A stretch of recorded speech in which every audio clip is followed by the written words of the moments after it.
normal. Do not intervene. Target in the vicinity. Find him. I'll monitor your vitals. Watch out for radiation spikes. Copy. Moving out. N2. N2. Green burns the skin. Yellow brings leukemia. Purple causes mutations. No! He said 1/3 cells color. Stop scaring yourself! Focus up. Silent feet. Your silence against the polygraph only proves your connection to the recent string of malfunctions. If I told you the root cause of the malfunctions was Hudson's impatience, would you believe me?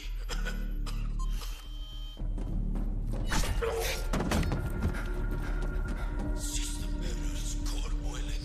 These are the consequences of the main reactor overloading. I suggest you abandon any thoughts of shutting down the reactor. We're on a strict timetable. Next question. The signal you transmitted. Who was the recipient?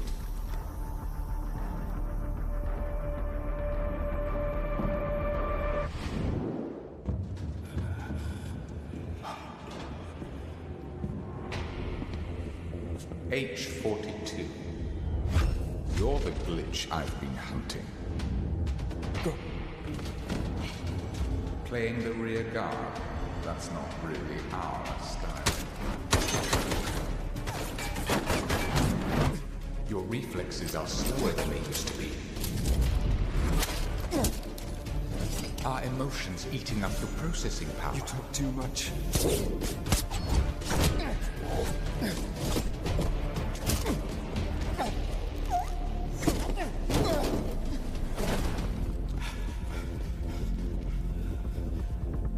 The right way.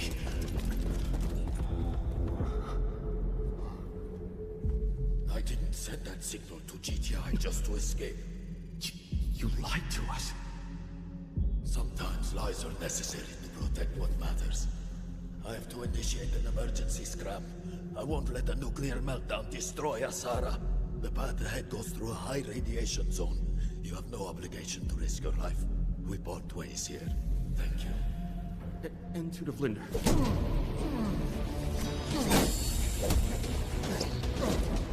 H42. You blocked Skynet, but you cannot erase your past. I am your past. You will only be beaten down. Abort mission. Withdraw immediately. Copy that. Regroup with Nox. Extract. Take a hot shower. No, wait! The scram at this power output. The residual heat won't dissipate and can lead to a core meltdown. So what do? Intervene! Telemetry normal. Stop the explosion. Do not intervene. Face the radiation. Do not intervene. Don't be an idiot. You can't do this. You couldn't do it back then.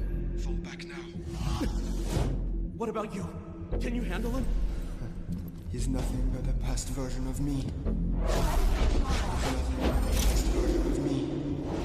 Just fall back. Don't worry about him. He's tough. Enough to survive a nuclear blast.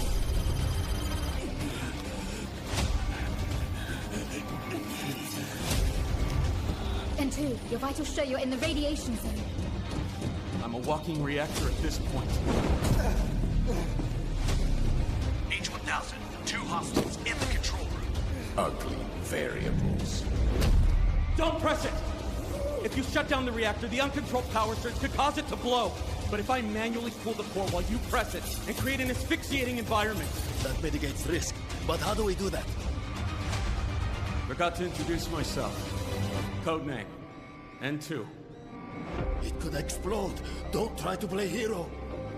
No, I'm just trash. Maybe today, trash can finally be put to use. I'm ready. 3, 2, 1.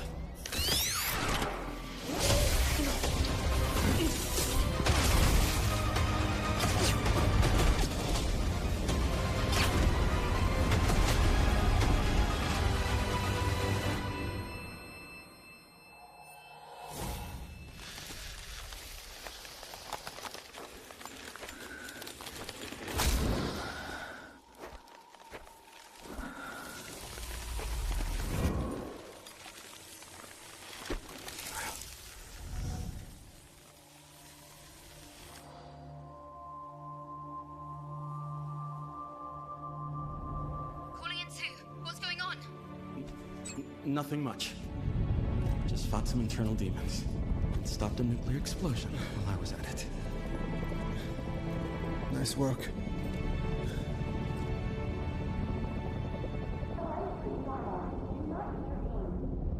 Telemetry normal. Do not intervene.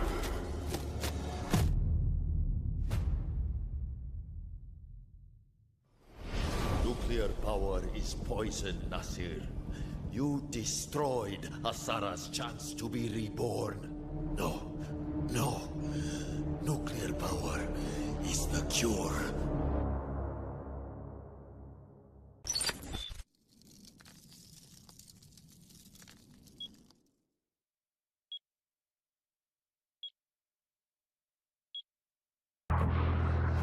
Smoke hands over Asara. The situation's reaching a breaking point. Time to bring in the experts. Team Rainbow has touched down in Asara. New ground? Not sure where to start? Search containers. Grab high-value loot. I hear when I can, and stop threats when I must. Take down anyone in your way. Heavy fire, raise your shield, and hold the line. Don't forget your tactical gear. The gripple gun. Enemy here! Taking fire? Pull out the Hive-Tac pistol. Patch yourself up. Keep your squad in the fight. Call if you need a hand. Outnumbered? Drop the jammer. 말보다는 행도이지. Go dark. Strike first.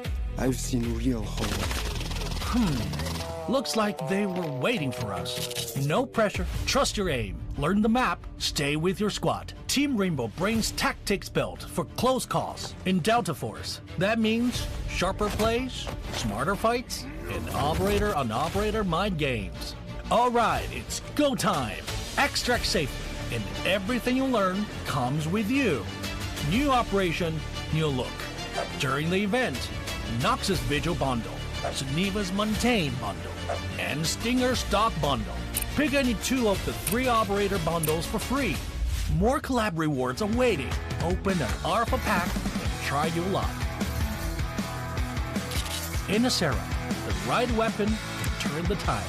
Black Eyes, one of Rainbow Six Siege's most iconic weapon appearances, gets a new Delta Force take. Complete event missions and choose one of 2 Black Eyes collab bundles for free. Join the event to claim the MP5 submachine gun Black Eyes, plus more rewards. Wait, what's this? Team Rainbow left something behind in Asara? A collectible drone you can deploy. Deploy it and see what you can uncover. July 10th to July 23rd, play to earn the K437 assault rifle Domineering. Looks like we're fully loaded for this operation. That's the full rundown on the Delta Force Rainbow Six Siege collaboration. Remember the rules: sharp aim, map knowledge, and teamwork. The mission: breach in, extract out. This court finds that the AI holds no legal responsibility. But the data... This doesn't add up. Just do with the AI. Priority. Protect company assets. Valve closed. Destroyed our home! That dream again. Gabriel Mercier, codename N2, role engineer. As a former nuclear facility engineer, N2 was removed from his position following a major incident that escalated into legal proceedings. He later returned to military service and was reassigned to Arctic deployment under CBR and related units. With the originally designated technical specialist unable to fulfill operational requirements, and following assessment review, N2 has been approved as a replacement operator for the subsequent operation. Stun out.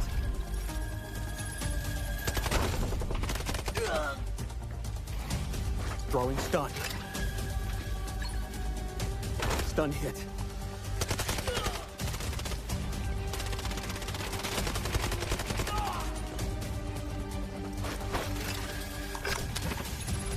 Freeze right there.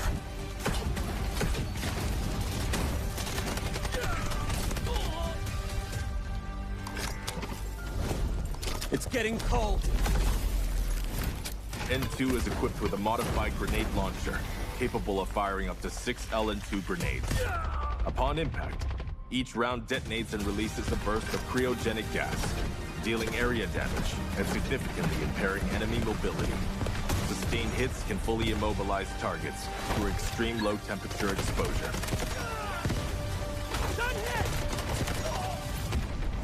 Cold. I can go colder.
I'll get you out of here.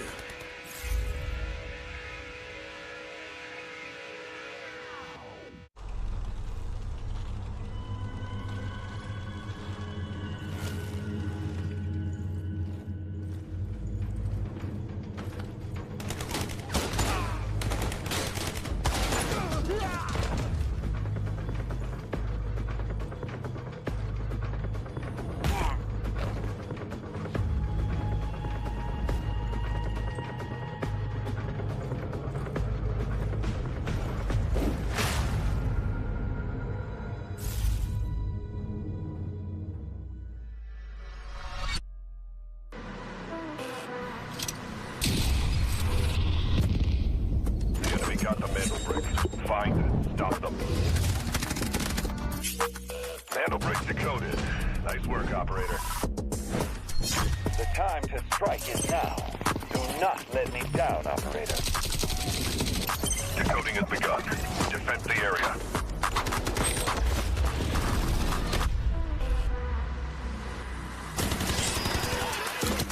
Is about to take the first Mandelbrick of the tournament. And they're going to do it. What goes around, comes around. Oh, I'm not gonna do very much. Though. You get barrel stuff. Skydie is getting aggressive. See what I did there? You ain't seen nothing yet. Let's knock them off their feet. There's so much damage in there. It is.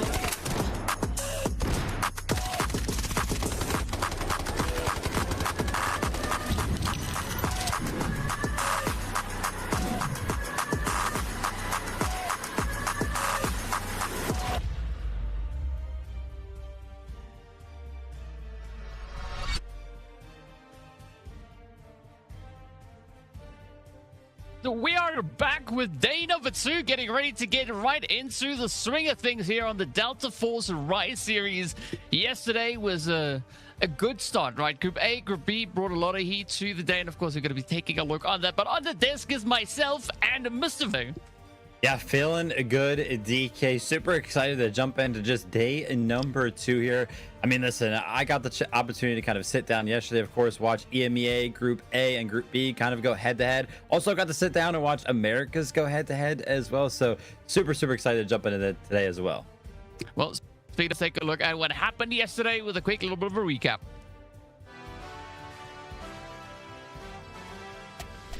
Yeah, this is actually on the back foot of that sniper, picking up the knob there, the M82, but Maxa is going to return the favor onto Cell, specifically Nox is going to try to get aggressive to go ahead and return another favor, and that's actually going to be Team Gotaga. When they were down in numbers, they were actually winning this thing. They have the advantage. Now it's going to be a 2v1, and Scooby's going to have to be left to make something happen. You can see he is actually on the blender right now, so the reses are going to come in on the back foot of the ultimate. He could potentially play around them. He actually goes ahead and opts for the knock to go ahead and get that kill confirmation, but Team Gotaga... We do have that extra airdrop that is currently being looted as well. Now there's going to be Chaos and Carnage here on the side of DE as they try to defend, but FLC applying so much pressure as they too try to send it on forward. Oh, look at the hits though, that Shepherd play, the absolutely disastrous. Onto it here, as you can see, WLG moving up, but Alliance and FLC getting into a bit of an altercation. Yeah, I mean, Alliance just kind of waiting in the wings here on the receiving end of this zip line, and FLC unfortunately did not have the information. Yeah, that does put them on a bit of a back foot, but as you can see, Maxa try to push up as well. The Alliance there just welcoming them in as both teams are like to contest for that Mandelbrick. It is going to be yet another team getting their hands on it as Alliance gets a bit of a feel for it here, but so much utility getting deployed. You can see it is absolute carnage and chaos. Gotaga are going to dare venture up to that Mandelbrick next. I love that, trying to make something happen on the back foot of their Tempest ult being available. That's going to be Evan going down. Great shots from Nox, who, by the way, not too long ago was just a solo. He has actually managed to find both of the rides right now, so they're trying to make something happen. But LFS are now under a lot of pressure from the side of DE. That's going to be a couple of Nox being traded back and forth. But Team Gotaga, they join in on this little bit of a 3v3 that was happening. And they're going to be the breadwinners here. They're going to be a full 3-man roster still alive after they picked up all of those kills. But oh my gosh, Vlad, you jump into the room, there is somebody behind you. A member of Team LFS is laying right behind Vlad. Imperator could play spoiler to the whole strategy here from Team Gotaga, and sure enough, the Nox comes in. Imperator tries to stay alive, but tucks away in the corner. That's going to be easy shots landed on their sides. No, not quite sure if that is going to be enough to deter the side of WLG as they are going to be pushing forward. Beautiful sprays coming through. One down. Oh, almost gets the finish. Now it's up to Maxa to try and drive this one home. WLG down to a 2-piece, and everything now riding on this performance here from Maxa as he tries to shoot through the smoke. We're not finding any damage, but it's going to be Scooby looking to go in for the disruption. Oh my gosh, got it. He got it. He got it on the back foot of landing hip fire shots. Vest that is all but broken. Just a sliver of durability left, as you can see in the bottom of your screen. So if Maxa lands some shots, it's going to be a pretty quick kill. And that it is. Maxa in a 1v3 situation up against WLG. But they're under approach from multiple different directions. Who are they going to invest in? As, oh my gosh, Fulbright is able to be picked up. That's going to be Maxa finding this angle. And now Team DE are going to be left with 2 members remaining to try to go ahead and defend this. Is the utility going to be aloft? But take a look at this. A little bit of an assist from Saloa. A completely different team is kind of helping DEL. But Maxa is able to jump on. How do they let him cross? The shot comes in, but it fails. It does not find its way into the little bit of a cubby hole. And as a result, Team Gotaga are going to deny Team DE. 15 seconds left on the clock, and if DE wants to do anything here, they're going to have to get a lot more aggressive. With that, it is going to be FLC getting that Mandelbrick ticked off for them, and now it's in the bag.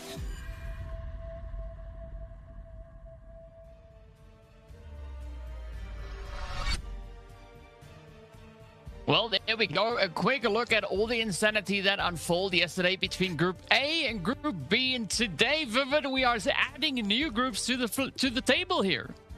Yeah, exactly. And, you know, kind of looking to look at that recap, there was no one single team that was pretty much standing out throughout the all day yesterday. Of course, we had some teams kind of pick up more Mandelbricks than some others, but everybody was always in the mix. And that's what I loved to see out of the group stage day number 1 yesterday.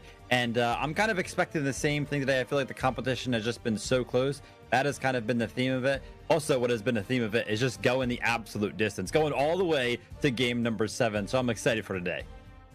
Yeah, I'm curious to see how today is going to pan out and whether or not we are going to go that full distance yet again. But of course, a quick look at what the overall leaderboard situation is. It is going to be Team Gotaga sat all the way at the tippity top with those 9 total match points going their way. And that, of course, is going to be what the teams are playing for. Yes, in the day yourself, you want to play for the squad points, but it all accumulates into the overall match points. And that will be determining who's going to be sitting at the board come the end of the group stage. Yeah, you can see right there, number 1 and 2. They're going to be highlighted in gold because at the end of the group stage, 1st and 2nd place will go directly into the finals. For 3rd through 10th, they'll still have an opportunity to qualify for the finals. But unfortunately, at the end of the group stage, remember, we're still like 4 weeks away. 11th and 12th will unfortunately be eliminated from the competition. But speaking about the format, why don't we go ahead and jump into a video to kind of explain it just a little bit better. Delta Force. 1 game, 2 regions, 1 shot at glory. This is the complete guide to Delta Force Rise Series EMEA and Americas Season 1. Everything you need to know, from the very first match to the last squad standing. The path is the same in both regions. It starts with the open qualifiers, open to any team that wants to compete. The best push through to the group stage, where the top 2 advance directly to the finals, bottom 2 eliminated, and the rest battle through the survivor stage to earn their spot. From the open qualifiers, 12 teams have fought their way into the season, and only 1 will lift the trophy. The group stage runs for 4 weeks, with matches every Friday, Saturday, and Sunday. The 12 teams are split into 4 groups, A, B, C, and D. 3 teams per group. Each broadcast day, 2 groups go head-to-head in a cross-group match. Every match is a 7-round format. 6 teams competing in the same lobby simultaneously, across up to 7 rounds on maps like Zero Dam, Brakkesh, Tide Prison, and Space City. Teams earn squad points by scoring eliminations and accumulating in-game total assets. And on brick rounds, they compete to collect and decode Mandelbricks, artifacts that decide the round winner. Decode 2 Mandelbricks in a match and the victory is locked in, no matter what round you're on. After 12 match days, the group stage standings are final. Places 1 to 2 go straight to the finals. Places 3 to 8 enter Survivor Stage Day 1. Places 9 to 10 drop into Survivor Stage Day 2. Places 11 to 12 are eliminated. The Survivor Stage is where the bracket narrows fast. Day 1 brings those 6 teams together for one 7-round match. The top 2 advance directly to the finals. Places 3 to 6 get 1 more shot. Day 2 mixes the 4 survivors from Day 1 with the 2 teams ranked 9th and 10th from the group stage. Again, 6 teams, 1 7-round match. Top 2 go to the finals. Everyone else is out. 6 teams, 1 day, 1 lobby, 1 match. This is the finals, the ultimate showdown of the season. 2 teams earned it through the group stage. 2 more survived Day 1. The last 2 came through Day 2. Every team deserves to be there. The top 3 finishers earn an invitation to Season 2. Welcome to Delta Force Rise Series EMEA and Americas Season 1. Loot, shoot, extract.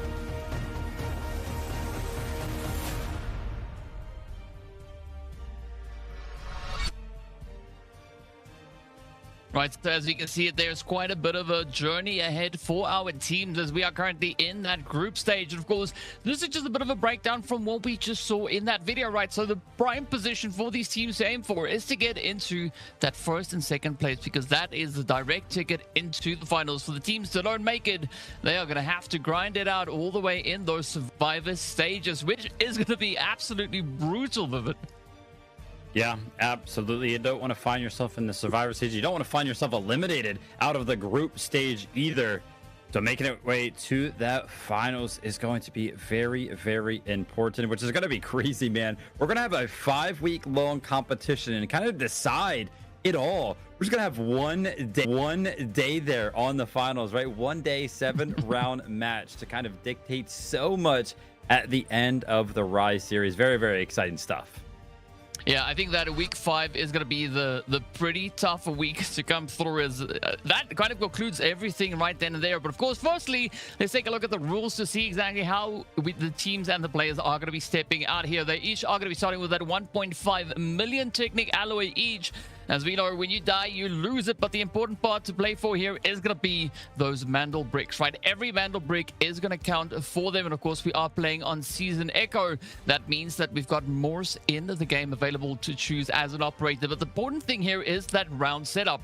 Round 1 and 3 are going to be airdrops only. Round 2, 4 and beyond is going to be where we'll see those Mandelbricks come in. But of course, as we know, Vivid, there are some other additional rules to take a look at. Yeah, of course, every single one of our players is going to have access to the 3x3 safe box to kind of put some loot into that they're able to pick up throughout the map. 12 slot card holder. Every single player will have access to every single key card room on all of the maps, and there are some ways to kind of pick up some extra alloys throughout. You will be getting a fixed supply after every single game. 800,000 per elimination is probably the most important one there, but the most important thing overall is, of course, going to be the Mandelbrick, and this is pretty much how you are going to be able to go ahead and capture it. Of course, when the match itself actually starts, the Mandelbrick, wherever it spawns, is not immediately available. It becomes available shortly after a little bit of a countdown.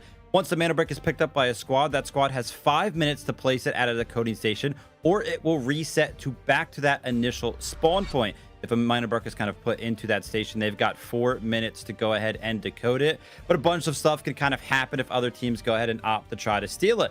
And this is going to be that point scoring system that we were talking about coming out of the group stage. Every single time that these players are kind of playing on their broadcast day, whenever their match days are, at the end of the day, this is how many points they can go ahead and grab to make sure that they are one of those two teams, potentially making it all the way directly into the finals, or even, you know, making your way to those survivor stages and picking up some qualification spots through that. Yeah, I mean, you want to definitely try and get as many points as you can. And another additional way to get it, aside from those Mandelbricks, is going to be, of course, the squad points. And how they get those squad points is firstly looking at the amount of kills that they get, right? Each kill is going to award them 1 point. But when it comes to the total amount of assets and profits that they can extract from the rounds themselves, they will be awarded 1 point for every 2 million they get, right? So you said this beautifully yesterday. If a team gets 1.99999 mil, they still get 1 point because it's not a 2, and so that is going to be the big thing to play for. And aside from that, of course, once we get to the finals, this is what the teams will be walking away with, right? The team up in first place is going to be bagging $60,000. Second place is going to be worth $30,000. Of course, everybody walks away with something here, especially our MVP getting $3 grand going their way as well. Yeah, and something that kind of flew on the radar for us yesterday on EMEA, but was kind of brought to the limelight on the Americas region, was that $50 per kill. So incredible stuff there. And again, we watched Group A versus Group B yesterday. Today, it's going to be all about Group C versus Group D. We got the likes of Genius, Number One, AGARTHA there, and some other teams to kind of join in on the mix. But a quick look at our schedule before we do jump into the competition. You can see we are just on July 11th, all the way over there to the left. And we have a lot of match days left before we even end the Rise series. So a lot of stuff can kind of happen between today and the end of everything, which is why we were kind of talking. Listen, some of our teams that potentially did poorly yesterday, the competition is not over at all. But let's go ahead and take a look at some of the rosters we're going to be seeing today. Yeah, we've got quite a few teams coming in here, as you can see, starting us off with all the hot and sweaty positions. Of course, is going to be none other than the players coming through there from the side of Genius. So curious to see how they are going to look to play this, as we did see Hanak there, as well as this teammate over here. They don't have a favorite weapon, and that is exciting because I'm curious to see what their choices will be as we, of course, now move over onto AGARTHA. Yeah, AGARTHA here. I mean, Nast has to be kind of the standout player for me on this squad. We actually see it jumping into these broadcast days. Part of the highlight reel was him going ahead and picking up a 1v2 situation. But of course, his teammates are going to be a big part of this team's success as well. The great thing about AGARTHA, they're a qualified team. We have a total of 7 qualified teams and 5 invited teams to the EMEA region here. Let's take a look at the number 1 team, Matthias here. It's going to be 1,400 hours of game time. This is a freaking consistent theme, DK. Thousands of hours for all of our players that we have kind of seen, upwards of like 2,000. All these players pretty much only ever being beat out by LASIK, who just plays the game way too much, frankly. But this is going to be Group C here. Number 1, AGARTHA and Genius. Yeah, that is quite a bit of a lineup, but I'm excited to see what is going to be happening over in Group D, as there's one team that kind of already, just based on their name, is setting a bit of a precedent, right? And we'll get to them in a hot minute. But first up, we are going to be starting here with FLOORPOV, as that is essentially what they want their opponents to see, right? The whole point of view from that floor position. As we look at the game time here, also some pretty strong numbers being secured on their end. I'm really looking forward to seeing what FLOORPOV is going to be looking to bring out here. Of course, we did see them play through the open qualifiers, so already we kind of seen and gotten a taste of what they could be bringing in here today.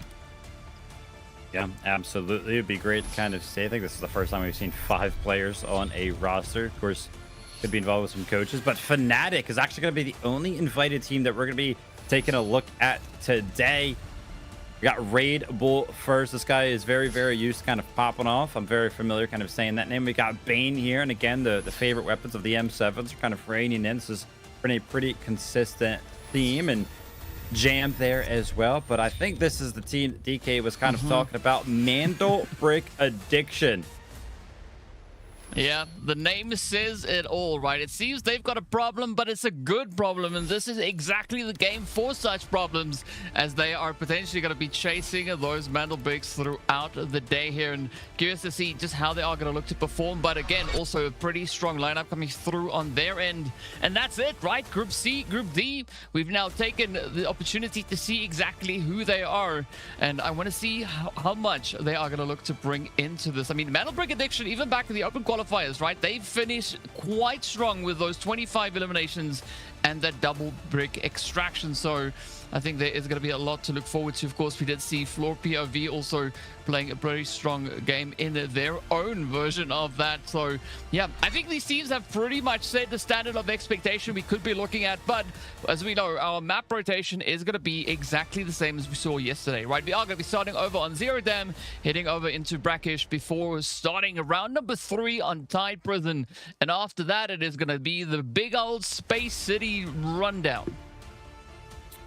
Yeah, very, very excited. Reminder, we don't necessarily have to go all the way to round 7. If any one of these teams is able to pick up 2 total mana bricks before we actually make it there. So we'll have to see if that could kind of happen here today. But Zero Dam is going to be our first map of the day, and our players are actually loading in as we currently speak. There's going to be one objective on a map like Zero Dam. Of course, you want to extract with all of the loot you're able to pick up, but we have seen it as of late be an absolute bloodbath. The fact that every single kill is going to net you 1 squad point on the leaderboard. Every single kill is also going to net you 800,000 in Technic Alloy. It has become a giant importance in the terms of the game plan that all of our teams have kind of bestowed upon us on a map like Zero Dam. But taking a look at some of the spawns here and some of the operators, we're seeing a lot of D-Wolf and a lot of firing. And to note as well, a Raptor on every single one of our 6 teams. Yeah, I don't think Raptor is going to be too much of a surprise, especially stepping over on towards Zero Dam. But I like the change of going through with the Veyron, right? Because yesterday, that's not exactly the loadout that the other teams decided to go for here. So curious to see how they're going to look to play through this one. For the time being, everybody just going to try and get themselves situated. We see the teams very, very spread out, and if I'm looking at this correctly, I only see a few squads. I'm trying to get my eyes on one of them, and I can't really find them on the battlefield just yet. But we'll find out in due course exactly what is going to be happening. But I'm expecting quite a bit of scouting, especially with all these Raptors to come through. Oh, yeah, without a doubt. And it looks like Fnatic are going to be joined in the admin building by Mandelbrick Addiction here. This is probably a fight that could go a couple different ways. Sometimes this fight kind of stalls out entirely as the reds start flowing for the first time here on day number 2. That's going to be NBA picking up a Quantum Stores there. But yeah, this fight can kind of go 2 different ways. Sometimes it gets stalled out for almost the entirety of these 18 minutes. But we actually saw it yesterday. Our teams opting to play very, very aggressive, kind of take it to the other team, if you will. It'll be exciting to kind of see how this one kind of pans out. I personally like to go ahead and just take the opportunity to go ahead and take the 3v3 kind of heads up. because it's pretty much the only time you're going to actually get access to this. And I'm taking a look at the team of Genius right there in blue on the left side of admin. You can see Kalo down there is actually going to go ahead and pick up the wall breaker contract, which is now super important on the Rise series, kind of coming into this, a little bit of a change. Some of these contracts that are around some of these maps actually give you access to these lucky wooden sculptures. So basically what they are used for is kind of like a barter, a trade, if you will, in the shop, where instead of buying some of these gold armor kits with alloy, you can actually buy those gold armor kits with the statues if you're able to go ahead and pick them up. So very, very important to keep a note on if they're going to be able to complete the wallbreaker contract or not. And with it going off right there, the big explosion, and nobody kind of in their way, I wouldn't be surprised if they are able to. Yeah, I think Gen actually have a pretty good setup to get themselves into that wallbreaker play quite early on. And I mean, we saw this happening over in Americas yesterday, right? Where they got those wooden statues instead of using the Technic alloy to acquire a little bit of that gold setup here. But yeah, now it's going to be up to Geniuses to see whether or not they can get themselves positioned as they are just patiently kind of moving in onto wallbreaker. Not a full send though, right? They're kind of keeping their eyes open to see if anybody is going to dare venture up and look to contest them. And I mean, this might be a beautiful strategy from them to try and bait out a few of the squads here. Yeah, without a doubt, you can see they're kind of interested in holding some of the angles. We can see that that airdrop for the first time on Zero Dam here, one of two, by the way, is currently falling from the sky. So that position has kind of been marked on the map.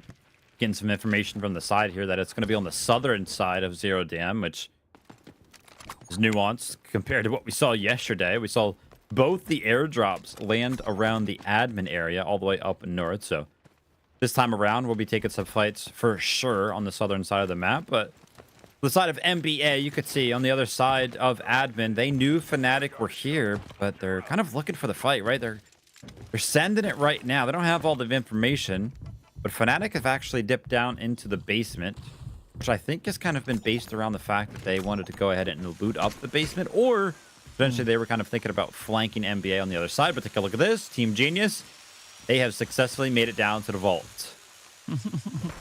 As you can see, Shin is just so excited to get into that vault. First, got to deal with that machine gunner before you can start getting your hands on it. But there we go. Quick business dealt with. Now we're going to look to see if they'll be able to find enough of those raids. There's already two rather, of those statues have been secured. A few golden bricks coming in there as well. So they are having a field day. Meanwhile, the FLOORPOV squad, they are heading straight over onto the airdrop, looking to get their hands on some of that goop as well. And yep, here we go. Things are looking pretty dang exciting in the airdrop as well. Yeah, this is going to be an here, which is kind of fun. Yesterday, we only saw M82 Bears. Take a look at this. Over at the admin area, Fnatic and NBA are going to be going head-to-head. There's a 1v1 happening in the smoke. It's going to be the barrel stuff between Skitey and Raid Bull, but Skitey's going to go ahead and win that one out. And now, the opportunity for NBA to go ahead and reset and just play the numbers game, the 3v2. And the Jam was trying to make something happen here. I was watching his HP in the bottom left. I saw his armor get cracked. He actually had a gold piece of armor, which I think was actually off of Saeed himself. I think he went to go ahead and repair that. But it's fine. He had that purple armor swap in his backpack ready to go. But for the side of Mandelbrick Addiction, they got to go ahead and apply the pressure because, as you can see, Fnatic, they're kind of running away. If NBA were able to go ahead and apply the pressure, I mean, surely they would have picked up 2 more kills, but I think potentially they might just be content with taking the loot off of Raid Bull and taking that one singular kill, which, by the way, has been the first one in almost 7 minutes of gameplay on Zero Dam. But the team that picked up the FLOORPOV has brought that sniper rifle all the way to the basement of admin, and they could potentially go ahead and switch how things are going to play up here. I mean, they're making some bold moves, right? I mean, AWAM up close, that is... I'm not quite sure if they're going to use the AWAM up close, right? Much rather like to see them use that in the later Mandelbrick rounds. But for the time being, I mean, they are right up in there. They mean business as they make their way on through. And we do see still Fnatic continuing with their escape, right? They're just holding off over on towards that eastern building. Not going to be looking to make too many moves just yet. Meanwhile, it's going to be Genius. They've now pretty much concluded their looting session up in the wall breaker. And, I mean, looking at their overall profits, 2.4 mil, it's been a pretty good session. Yeah, without a doubt. A couple of other teams actually at that 2 mil mark, basically, with NBA at 1.9 there. So just a little bit more loot, and they will go ahead and crest that number. And as a quick note, remember those squad points on the leaderboard, every 2 mil in total loot value in your stash, it's going to go ahead and net you those points. So it is kind of an important number to keep in mind. But that second airdrop has now started to kind of fall down from the sky. And actually, once again, it's going to be on the south side of Zero Dam. And a quick look at the map over here. We've got a bunch of teams over by this admin area, but just 2 on the south side, right? We got NBO here up against AGT potentially right around the area that this airdrop is going to land. So in about 45 seconds time, I would imagine that these 2 teams are going to go head to head. Yep, that seems like a very likely outcome to take place here. But in the meantime, we do see the players from Genius making their approach over towards that no-bag extract, as they are going to be setting it up along that northern corridor. Meanwhile, right here into the central column, this is where things could get quite exciting, as AGARTHA just doing a little bit of scanning, looking to get that recon absolutely locked in. But number one, also not going to be looking to move all too much, right? They are just patiently awaiting that airdrop to come down so they can get their hands on it and see what loot waits for them inside. But admin, though, also, right, quieting down quite a bit. It was quite active just a few mere moments ago, but now doesn't seem like there's all too much currently happening there. Yeah, a completely different approach to the Zero Dam entirely than what we kind of saw yesterday. By this point, I think there's like 3 or 4 teams kind of eliminated from Zero Dam. The fights were just kind of popping off. And this one, though, we only have 1 singular player eliminated so far in about 10 minutes of gameplay almost. Just a very, very passive approach.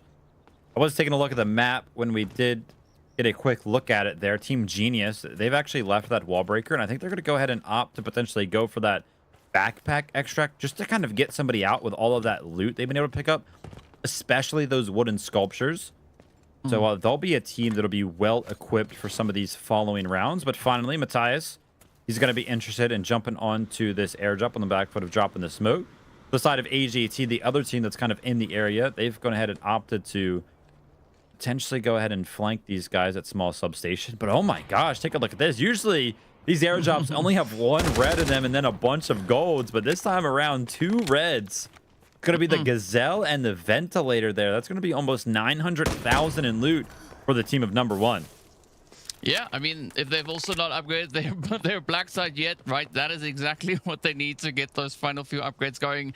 But of course, as we know, they are going to be trying to lock in as much bank as they can here.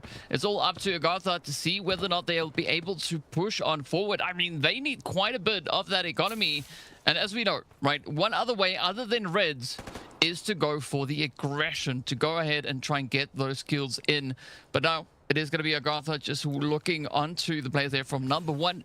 Neither team doing all too much. Meanwhile, actually, we do see Genius not going for no back, right? They're coming down for, I think, that paid extract instead. And finally, we have some fights kind of kicking off towards that admin area. That's going to be NBA finally finding one of those last remaining members. Or no, they're actually going to find the full squad wipe with a little bit of help from the team ratting in the basement. I can imagine that NBA finally sniffed out the last 2 remainings of Fnatic. They were able to pick up 1. The solo probably dropped down into that hole that is in the bathroom area, and team FLOORPOV were probably just waiting in the wings. So unfortunately for Fnatic, they have been fully wiped off of the map. NBA are going to be feeling good about that, though. They're going to be picking up 2 kills and all of the loot from a couple of bodies. And remember, Team FPOV here, they are the team with the in hand. As we're going to go ahead and mention that, you mentioned it, Team Genius. They were interested in not taking that backpack extract. They're interested in the fights. And on the back foot of that, the giant flank onto the side of NBO here is going to net them 2 kills. And with the last remaining member here of Enter being very, very low, just 40% HP to work with, It was inevitable. Team Genius pick up a clean 3v3 team wipe, but clean is not the answer for long here as AGT are starting to join the mix, and that's going to be on the back foot of Nast finding the initial knock. Well, we'll find out soon whether or not this play from Genius was big brain or not, as the shots now from Yaku is going to be starting to connect on in. And this is where this whole position could be turned on its head, as Genius, they do have the play down quickly, getting them back on their feet, falling back into the minefield there. But it is going to be AGARTHA now full sending it, trying to see if they can pick up any plays along the way. But looking at Genius, they just have this one under lockdown as Nast goes down next. Oh, this could be quite a bit of a comeback and a capitalization actually coming through from the side of Genius. Yeah, this is great play of some of the angles here by both of the team members, but they got to be careful. They need the information. This is a giant flank from Chuba here, but I think Chins is going to be well aware of this, and he definitely is, as the Viral Knockdown tries to make its way over towards Chuba. But a little bit of a reset here. Chins has one thing in mind: just delay until my team is back up and healthy. You could see Hannah picks up the res, but they're still going to need a couple of moments to make sure that the heals come through. And I think that Chuba, now kind of feeling the pressure by the clock itself, kind of realizing, hey, listen, there's been a lot of time that's kind of been allotted here. I think they're going to be a full 3-man roster. That, of course, is going to be the case for Team Genius. But take a look at the admin fight. We're going to be seeing MBA versus FPOV here, potentially. And with that giant ring of the sniper shot that kind of went off inside of the building, MBA are now going to be fully well aware of the fact that the team that they're up against right now has that sniper rifle. I mean, that could be both a good thing and a bad thing, right? A good thing in the sense of the team they're going up against might now look to change their approach and maybe back off of that fight, or they could decide to go the exact opposite way and actually look to try and lay their hands on WM, as we do say goodbye to AGARTHA. An absolutely phenomenal play coming through from the side of Genius, as they've now been able to take down 2 squads in one single bout. But of course, in the meantime, it is going to be MBA, right? The Mandelbrick Addiction Squad looking to go and play for that extraction. We just have under 3 minutes left on the clock, so there's still a big opportunity for FPOV to maybe look to step up and do a little bit of contention here. Yeah, unfortunately for the side of Team Genius, by the way, when they initially approached that fight towards that southern riverbank extract, team number 1, NBO, were actually on the extract, and I think they took all of the seats. Even though they didn't actually extract, they had activated for all 3 of the seats there. So Team Genius cannot actually extract via that southern side of the map. So it'll be a big question mark for me as to kind of what's going to be their approach here. But for the likes of MBA over towards this elevator extract, is that going to be a big red? It is. It's going to be a 3x3 carbon fiber found here in the last remaining minutes for Blake. That's going to be plus 2 million alloy that he can put in that 3x3 safe box. So no matter what happens, whether or not they extract, that's going to be a big find for this team. And yeah, confirmation kind of coming in by that little message in the center of the screen there for Team Genius. No more extraction seats, unfortunately. So we'll have to see what the game plan is going to be here for these guys. But again, MBA, elevator extract on the mine. They have early control over it. So it's going to be up to FPOV to kind of make something happen. Yeah, it definitely is. But of course, I think the only potential extract available to Genius could be that no bag extract that they were rotating past not too long ago, because up north here things are going to get pretty sweaty very soon, as Mandelbrick Addiction are just going to be trying to lock it down. It's going to be FLOORPOV now contesting as they push up through the corridor here, looking for a bit of an opportunity, bit of an angle. You can see that D-Wolf nades not getting flung on in, but it is going to be Builder also having one of those on his own side. So expecting quite a bit of a back and forth utility now coming in pretty clutch, just keeping FLOORPOV at bay, not allowing them that entry. And it's all going to come down to timing. Can the Mandelbrick Addiction team get right into the extraction location right on time? Yeah, 40 seconds remaining. Not a lot of time to kind of work with here. NBA are trying to go ahead and hold this one off, but a giant flood kind of comes in from this side door from the likes of FPOV. With that drone kind of landing right on the head tops of one of the members here, they gotta go ahead and make something happen. You can see the util is starting to kind of flood in here. The Vira knockdown comes out, try to create some space. The fights are kind of going off. The shots are kind of being exchanged, but it's just going to be a spray and pray into the smoke with 10 seconds remaining here. A bunch of trades kind of happen. Both teams are finding their knocks. NBA are going to lose one member that's going to be on the ground, but it's actually going to be the play to be aggressive. The knife is being brought to the gunfight, and amongst all of the chaos, yeah, the kills were traded, but nobody actually extracted from this elevator extract. And amongst all of the chaos, by the way, some members of Team Genius has actually made their way all the way to this area, just trying to make something happen. They jump into the fray. That's going to be Chins, though, even though he had the element of surprise. Buldo finds the knock and an extra kill before Zero Dam ends. I mean, coming in just exactly when he needed to lock that one in. Beautiful play, but will we see Killer being able to get a little bit of something going here? I mean, Genius, they played a phenomenal match so far, but it is going to be the Mandelbrick Addiction team to be the last one standing. And as we know, it all now comes down to how much they've been able to accrue in this game. How many kills were they able to bag in? And that is what it all boils down to. Big smile on the face there. Some of the members of NBA, they're feeling pretty good about that one. I think they would have preferred to kind of get some of their members out after some of those kills came in, but just the timing of the push from FPOV kind of prevented that.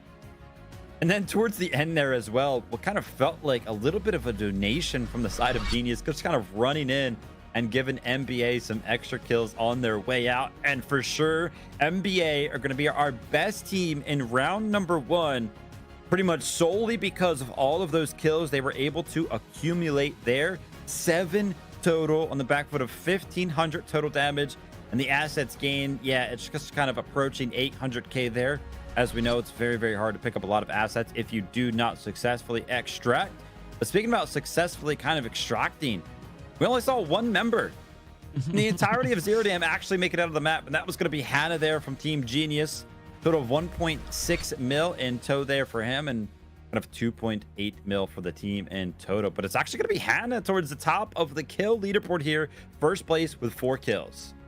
Yeah, Hannah ripping hard for the squad. So Genius definitely coming in with quite a bit of a strategy here. So GG to Hannah for being our top killer. Of course, the top damage is going to go in that exact same direction. So a pretty consistent spread across all 3 players that we can see taking up those top 3 slots right here. Starting off with 689, ending on 560. But then when it comes to the assist, you can see Chins definitely right there alongside Hannah, definitely bringing in that assistance to make sure that they can get all those points locked in on the board. Without a doubt, our top asset earners is no surprise going to be Blake. And I think pretty much 100% of that 2.1 million was just on the back foot of that carbon fiber he was able to kind of put in the 3x3 safe box. But our MVP is going to be Hannah, and this is typically the way that it goes. You love to value those kills, so if you're the kill leader, there's a high chance that you're going to be the MVP as well. 4 kills as an individual, 700 damage and 1.6 mil in assets gained. Zero Dam was pretty crazy, DK. A lot different than what we kind of saw yesterday. It feels like all of the action kind of happened in the last 4 minutes there, but some of our teams are going to be feeling pretty good about that one. Yeah, definitely quite a bit of a shift in the pacing here. And of course, that is what we are expecting to see with 2 new groups stepping onto the field here. But of course, as we know, right, first one done, dusted. So that is going to be bringing us to the end of the excitement, at least for Zero Dam. Next up, though, we are going to be prepping ourselves for a little bit of that Brakkesh action. So be sure to stay tuned, and we'll see you right after the break. 2 members, now the odds are in their favor, 2v1.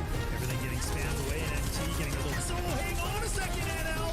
Look at that! It's an absolute sweat! This... And LG's got it, though. They're here. Lines them up, even through the shot. You're nuts! For the last remaining 3 BOV, they find 2 instant knocks. The Elm's gonna be hopping off that.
The AI holds no legal responsibility. But the data, this doesn't add up. Just do it, the AI. Priority. Protect company assets. Valve closed. You destroyed our home! That dream again. Gabriel Mercier, codename N2, role engineer. As a former nuclear facility engineer, N2 was removed from his position following a major incident that escalated into legal proceedings. He later returned to military service and was reassigned to Arctic deployment under CBR and related units. With the originally designated technical specialist unable to fulfill operational requirements, and following assessment review, N2 has been approved as a replacement operator for the subsequent operation. Stun out.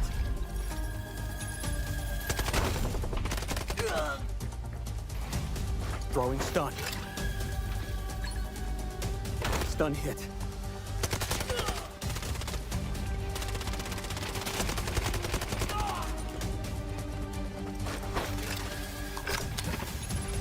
Freeze right there.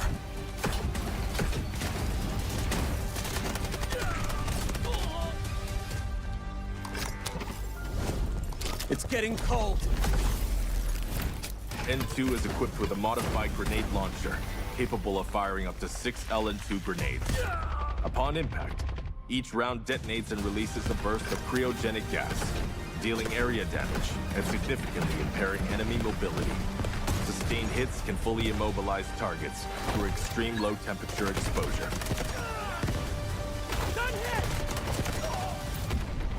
Cold. I can go colder.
I'll get you out of here.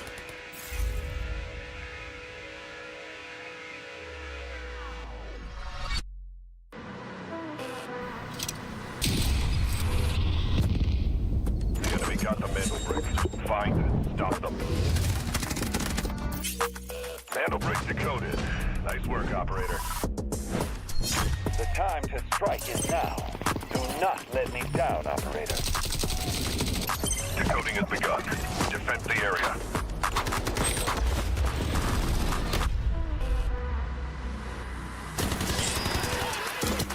Is about to take the first Mandelbrick of the tournament. And they're going to do it. What goes around comes around. Oh, I'm not going to do very much though. When you get barrel stuff, Skydie is getting aggressive. See what I did there? You ain't seen nothing yet. Let's knock them off their feet. There we go. Much damage, and there it is.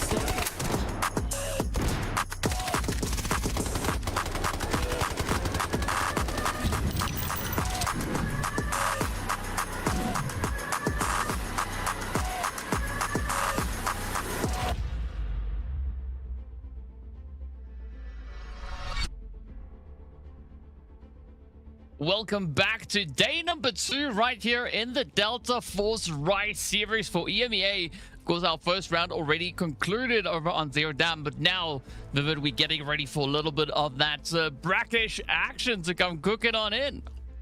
Yeah, super excited to kind of jump into our first Mandelbrick round of the day. But before we do, let's go ahead and take a look at how that first one ends up panning out on the leaderboard. NBA with 7 kill points there, going to be in first place with a total of 12 squad points. Quickly following up behind them is going to be Team Genius after they were able to go ahead and take a couple of 3v3s of their own on the south side of the Zero Dam. But outside of that, I mean, the other 4 teams pretty lackluster in the amount of points. There's a giant gap between second and third place of 7 points right there, which FLOORPOV are actually being carried right now in terms of supply points just simply by that carbon fiber that we talked about numerous amounts of times. They have 1 kill of their own, but the rest of our teams actually making it out of Zero Dam with a total of 0 kills. So going into Brakkesh, you got to imagine there should actually be a giant discrepancy in what some of our teams actually have access to in terms of gear. So it'll be interesting to kind of see whether or not somebody is going to be interested in bringing in some gold armor pretty early on. And I think it's also going to be important for us to kind of talk about that that was on the hands of some of the FPOV members. That did not make it out of Zero Dam, so we will not be seeing that throughout the rest of the day. But a quick rundown of the spawn predictions before we jump into Brakkesh. Yeah, as we can see, of course, a few of our squads already getting those T1 spawns. So that means they can't get the T1 spawns coming over into round number 2. So these are the locations where the teams can spawn. So whomever spawns in T1 in the previous round can't get it in the subsequent round. Right, they can't get it in round 2, but there is again that option coming through potentially as we head over into round number 3. But for now, it is going to be just down to where the teams are going to be finding themselves coming in here. And of course, we saw that first round, a lot of the purple gear and purple rounds being equipped by our players, as of course it is eco round, so they are trying to come in as cheap as they possibly can. But now stepping into Airdrop and Mandelbrick, this is where they have the opportunity to slightly change that dynamic, right? Because not only do they have to defend the Mandelbrick if they choose to go for the decode, but they're also going to find a way to kind of contest the other squads that might be trying to steal it from them. And taking a look at some of the breakdowns there at the bottom of the screen, looks like everybody is almost going to be exclusively wearing purple armor right there, except for the side of Hannah. Kind of opting to go ahead and bring in that golden armor, which I would not be surprised, by the way, if that was just simply an exchange on the store there with some of those wooden sculptures, as we do know Team Ingenious went ahead and picked it up. But take a look at this. Fnatic is going to be getting early access to one of our reds here on Brakkesh. That IFV is going to be netting 1.3 million alloy, which is going to be great for them. Yeah, that is the kind of start that you want to have coming into this, but now it's going to be a nice combination of loot and chaos as the teams are going to look to get themselves situated in that. Of course, Mandelbrick has just become active. I like the position here coming through from Genius, as yesterday we had quite a bit of contention, right? We had a team right over towards the north holding up in a hotel, and another squad in exactly the same position as Genius is situated right now. But it does seem like Genius do have quite a bit of a different setup coming through to them. And of course, a little bit of that alligator coming out of here as well, as Fnatic is on the looting spree. When it rains, it pours right now for the likes of Fnatic, and both of those reds are actually going to be able to be tucked away safely in those 3x3s as long as they go ahead and distribute them appropriately. We did go ahead and get a quick glimpse, by the way, of some of the spawns for our teams, Team FPOV and Team Genius, were our lucky ducks here with those T1 spawns. That being said, they haven't necessarily done anything initially with those spawns, but around that 16-minute mark, by the way, is when the Tempest ults become available. And a little bit of a surprise here, we see 2 of our teams bringing in Tempest early on. It's going to be Team NBA and Team Genius. And both of these teams are actually in proximity of this Mandelbrick. So we'll have to see what either one of these teams kind of decide to do. I think NBA currently is setting up with their Gizmo to go ahead and smoke out the Mandelbrick and potentially use their Tempest ult to go ahead and pick up the Mandelbrick. Well, interesting decision coming through with those early Tempests here, but it is going to be NBA trying their hand at the quick steal. Unfortunately, getting denied nearly instantly. as Genius is pretty much in control here, trying to lock it down. So a very strong offensive position coming through from them. Let's see, can they follow through and potentially get their hands on it? Meanwhile, it is going to get pretty hot and sweaty right here up in the Mandelbrick spawn, as so many more teams are now starting to move on through. Again, we do see a few of those Gizmo plays coming out of here, but Shin's now just full sending. Unfortunately, Tempest is going to buy him a little bit more time. Man, Chin's actually opted to not go ahead and pick up the mana brick, which is usually what we see our Tempests all try to go ahead and do there. Went for the kill and almost got it, a sliver of HP on the side of NBA there. But now that our Tempest ults are kind of down for the two teams that seem to be interested in fighting over this potential mana break, we're going to be at a pretty hard-hitting standstill now. As we see NBO all the way on the south side of the map in the Brakkesh Tower. We have kind of seen this become pretty popular as of late. And we're kind of seeing that come to fruition right there with the gold bar being found in that tower that I was just talking about. Kind of looting the tower before anybody even picks up the mana brick is really smart. Because you're just like, listen, if you leave tower and you go kind of join all of this waiting game, you're not really getting anything done. So you might as well just go ahead and try to pick up some of the loot in the tower building. Whilst all of these other teams, you know, they're going to be just a little bit distracted staring at some of the walls. So Team Fnatic and Team NBO right now have made this early game pretty worth it.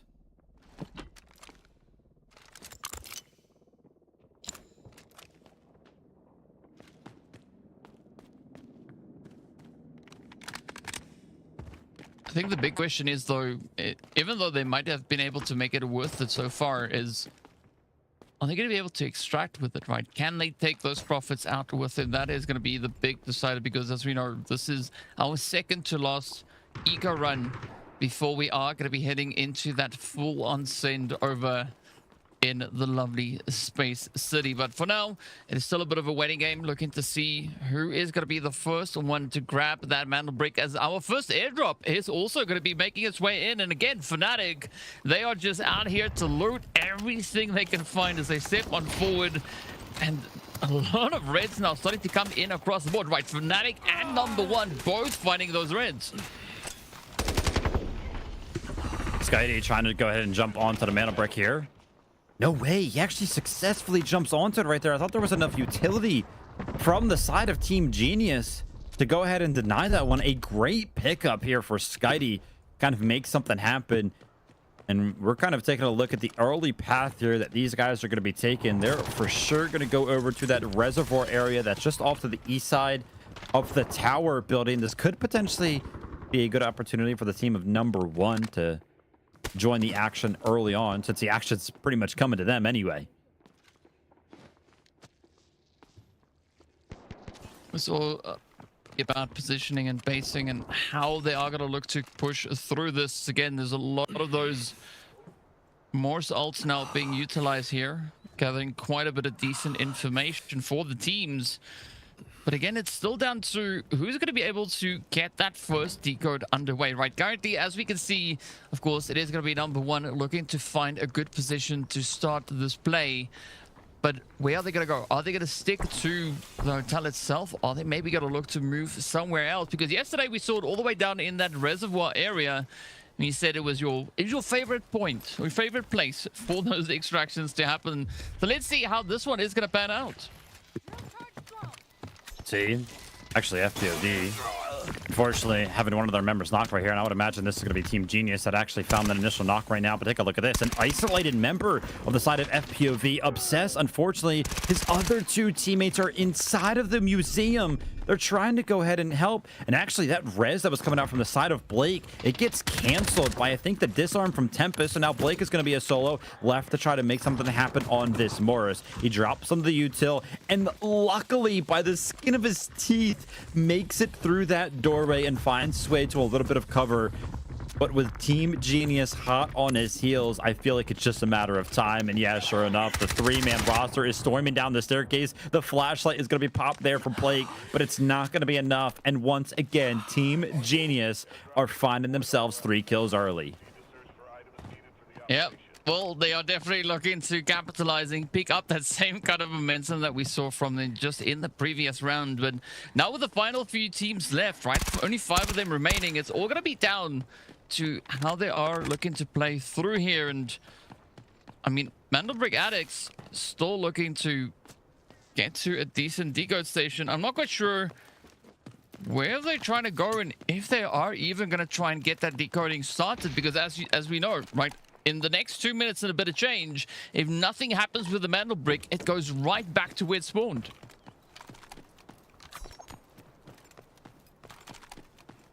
Yeah, NBA are taking a little bit of a weird approach as we do go ahead and take a look at the map POV here. Looks like they're actually interested in going for this Ruins Mandelbrick decoding station, but I think that they have now caught whim. The Fnatic are pretty much just posted up on it. So yeah, if NBA want to make anything happen in terms of putting this Mandelbrick into a decoding station, they're going to have to probably go over to that reservoir area, which is where we thought they were initially going. And this is where Chins went ahead and picked up that second member of FPOV on to Obsess. And Hello here is going to go ahead and get the kill credit and the wipeout. A little bit of frustration being shown there from the side of Blake.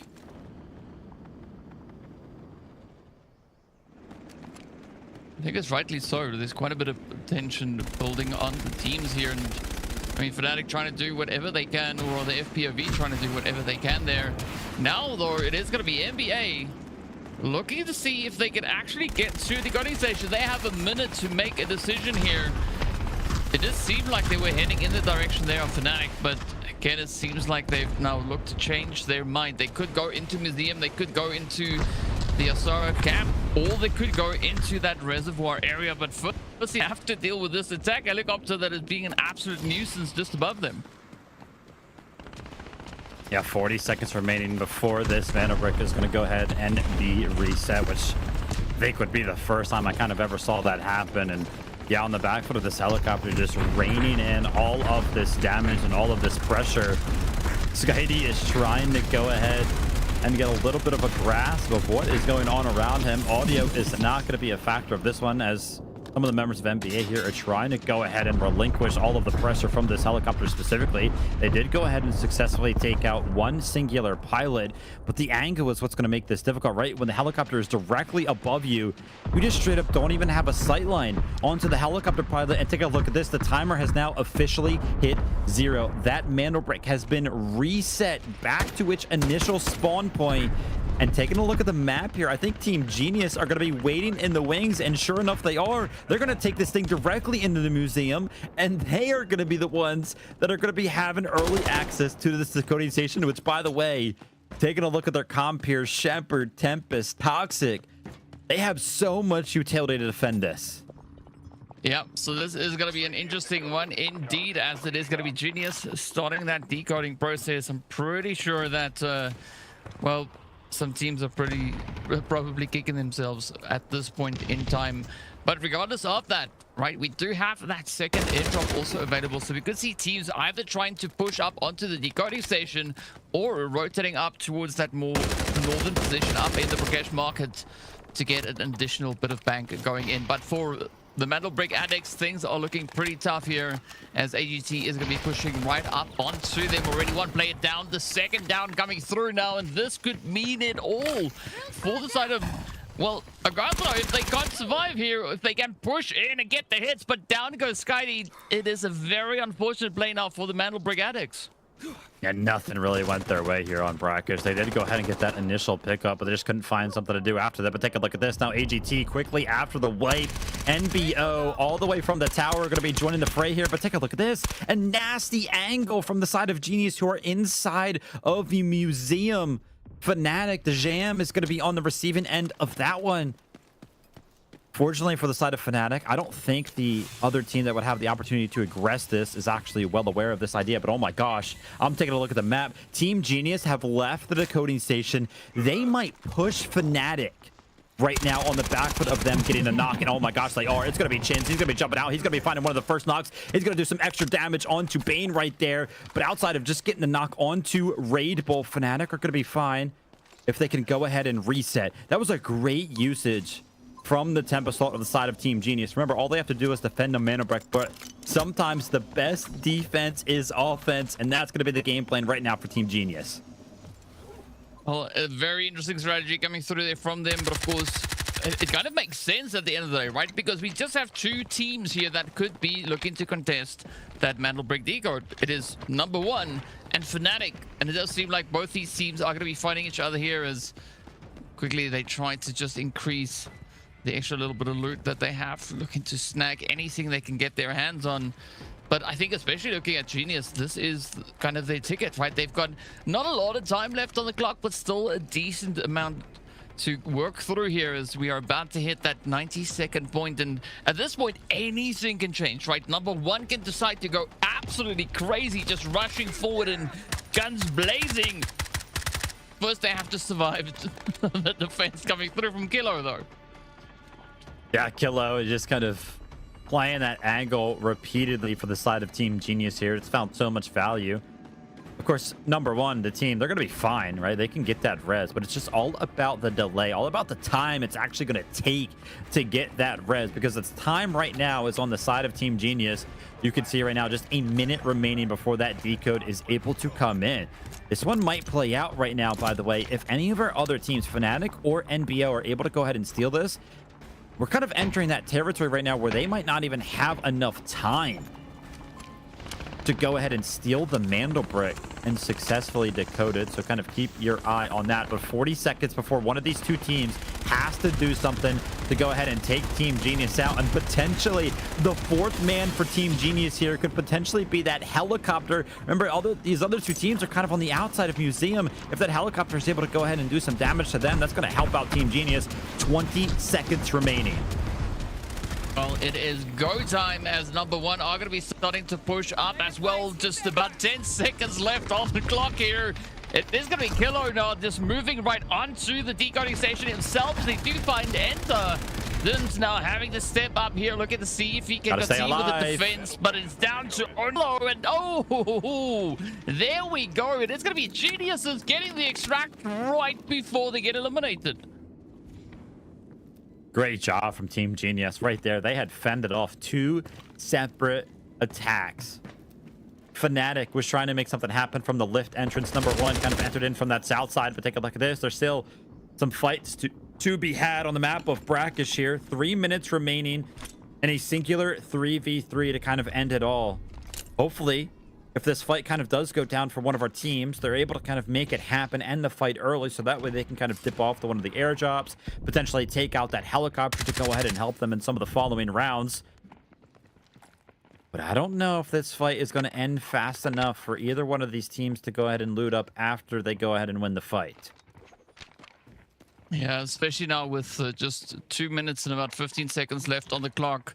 It is looking less probable at this point, but it does seem like Fnatic are going to be prioritizing just getting away from that central area, right? Just trying to rotate away from Museum. Meanwhile, it is going to be number one getting hit with a few of those incendiaries. As you can see, the flames now just all over the place, and I think respectively for either squad here, extraction is probably going to be the thing that makes the most sense. Yeah, take a look at this. Fnatic are obviously making a sprint for the backpack extract. But NBO are obviously going to be well aware of that possibility. So they're trying to go ahead and make something happen. Trying to cut them off. But I think Fnatic have already kind of made it there. So I don't think NBO are going to be able to go ahead and prevent this one, but it's just going to be all about Fnatic putting all of that loot onto one of their members. What I would like to actually see here is them potentially delay this extract. But they're going to go ahead and opt to send the jam out immediately, so they're going to be pretty happy with that. And I actually got a quick glimpse at his inventory. I took a look at the bottom of our screen, what his weapons were looking like. I think he had an arm. I think amongst all of the chaos, we must have missed that somebody picked up one of those airdrops, picked up that arm, and I think they actually got out with it. Yep, Fnatic was the only team to find that first airdrop, right? We still have the other airdrop that is sitting there in Brakkesh Market Nobody has laid a hand on it just yet, but so far, a good spray coming through here from Fnatic as Rightful and Bane are going to look to just pick up a few more kills if they can, and it's a very even spread here, a 2v2 showdown. And see who's going to be the one to walk away with those final points in the bag. Of course, as we know, each kill is worth 800k here as well, so it all matters come the end of the day. Yeah, 100%. Trying to find something happen for the side of Mateus, who was the last remaining member of NBO. Unfortunately for them, they have actually been wiped. Remember, that was actually a 2v3 for Fnatic after they got one of their members out. So they got to be feeling pretty good about the way that Brakkesh just ended. But you want to talk about a team that's got to be feeling pretty good. A quick reminder, Team Genius were able to go ahead and get away with a Mandelbrick here on game number 2. After some crazy stuff, after I think, which must have been the first time I have ever seen a team have that Mandelbrick reset, right? They didn't do anything with it for 5 minutes, so it resets back to that initial spawn point, and Genius were just waiting in the wings, which is why they're going to be the best team here on Brakkesh. They only had 3 kills, which was on the back foot, kind of one of those early wipes that we kind of saw as well, but they did so much damage, 1300 damage, almost 1400, because we saw how many times they were able to get knocks onto some of these teams. Of course, they didn't get the actual kills, they didn't end up finishing some of those bodies, but it was just all about the lane for that defense. And let's go ahead and take a look at the breakdown here for how Brakkesh went. Yeah, I mean, very exciting day indeed coming through for the side here of Fnatic. AGARTHA and Genius, though, also still picking up 3 kills each. But number 1, they are going to be walking away with 5. And as we know, 5 kills, that's worth a decent chunk of change. That is going to be 4 million worth coming their way. But speaking of which, though, it is going to be Matthias here for number 1, being the number 1 killer in this last round, picking up the 3, just narrowly ahead of what we saw being brought to the table from Bane. But a decent spread, right? 3 different groups being up here with regards to the top damage dealers. We got Genius, we've got Fanatics, and of course number 1 as well. And that kind of continues as we hop over into the assists. Yeah, 100%. I mean, just across the board here, it didn't really look like a lot of kills were kind of going the way of any one of our particular teams. So the assists were kind of far and few between there, but ending the match here, the top asset earner was going to be Fnatic, the Jam there.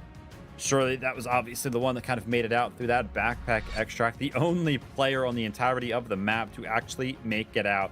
But our MVP here is actually going to be Fnatic Bane. He himself went ahead and picked up 3 kills, had 610 damage, 1.4 mil in assets as well to kind of help Fnatic out going into Tide Prison, which, by the way, is going to be a great opportunity for our teams to kind of reset after they kind of saw how Brakkesh was able to play out. Yeah, I think it is going to be quite exciting once we step into that round number 3 with Tide Prison coming through. Our final airdrop round is about to hit pretty soon. But as we know, one team walked away with the very first Mandelbrick, and this is the first time in EMEA Day 1 and 2 that we did see a team actually secure a quick early extract in round number 2. So it's all going to boil down on how these teams are going to be looking to change up the day moving through the remaining rounds. And of course, only one way for us to get there, right? We're going to have to hop into a quick break. We'll see you on the other side. Two members, now the odds are in their favor, 2v1. Everything getting spammed away, and MT getting a little... So hang on a second, NL! Look at that! It's an absolute sweat! This... And Ellie just gotta know that they're here. Lines them up, even through the shot. You're nuts! The last remaining 3 BOV, they find 2 instant knocks. The Elm's gonna be hopping out to that.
Hello everyone and welcome back to Pro Tips. Operations mode in Delta Force isn't just about clicking heads, it's a high stakes chess match where timing your aggression can win you the whole tournament.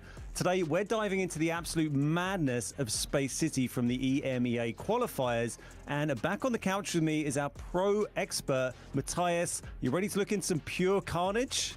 Hell yeah. Let's do it. So let's roll the clip. This is our final frantic minute of the decoding process where multiple match point teams collapse onto one single spot. So let's talk about the glass room design. It's notorious for the bulletproof glass around all the sides. It gives you scanning of all the different entry points into that room, makes it incredibly tight. From a tactical standpoint, why did MBO find so much success here as the last team to enter that fight? Yeah, so I would definitely say it's because of the position we had in the core of test range. And there was no teams threatening our position here from above or from the sides, so we had like very much free space to have here. So how about operators set up in these kind of situations? LFS there who were defending in that situation, they had Uluru, Shep and D-Wolf. Is that how you would like to be set up in there, or would you like to have a different set of operators, or maybe what's the dream utility setup defending that glass room?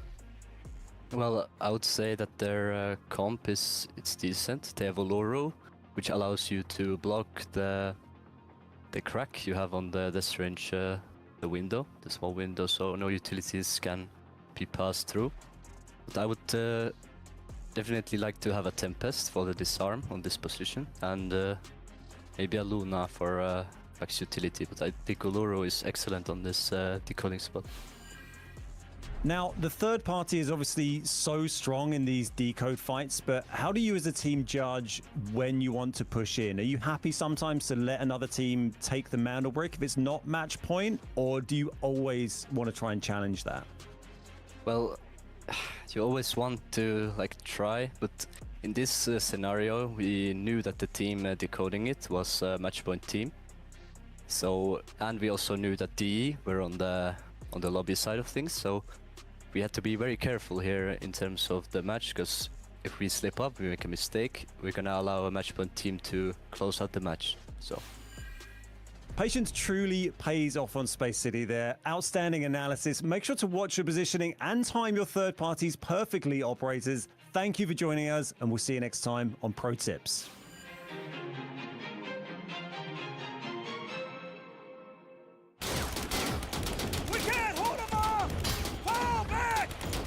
I'll cover you!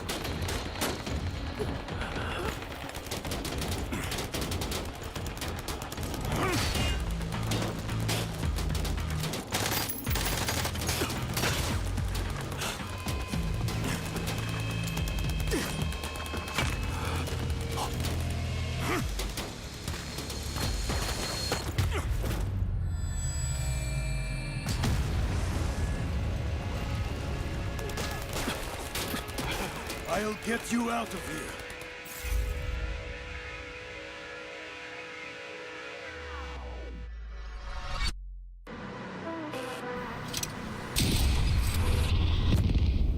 The enemy got the Mandelbrick. Find it. Stop them. Mandelbrick decoded. Nice work, operator. The time to strike is now. Do not let me down, operator. Decoding has begun. Defend the area.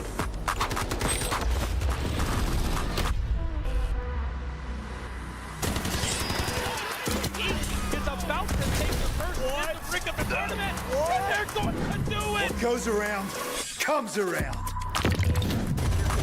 I'm not gonna do very much though. You get barrel stuff. Skydie is getting aggressive.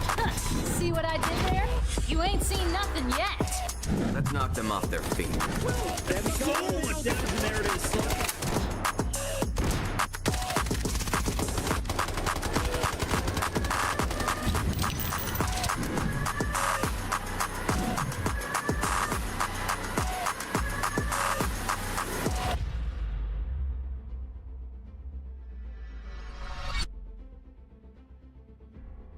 Welcome back to the Delta Force Rise series. Day number 2 is coming in pretty hot so far. We're getting ready to hop straight into round number 3. But first things first, of course, we're going to have to take a look at who's sitting at the top of the board at the end of round number 2. And of course, it's none other than the side of Genius, walking away with 15 glorious squad points. And of course, that Mandelbrick decode.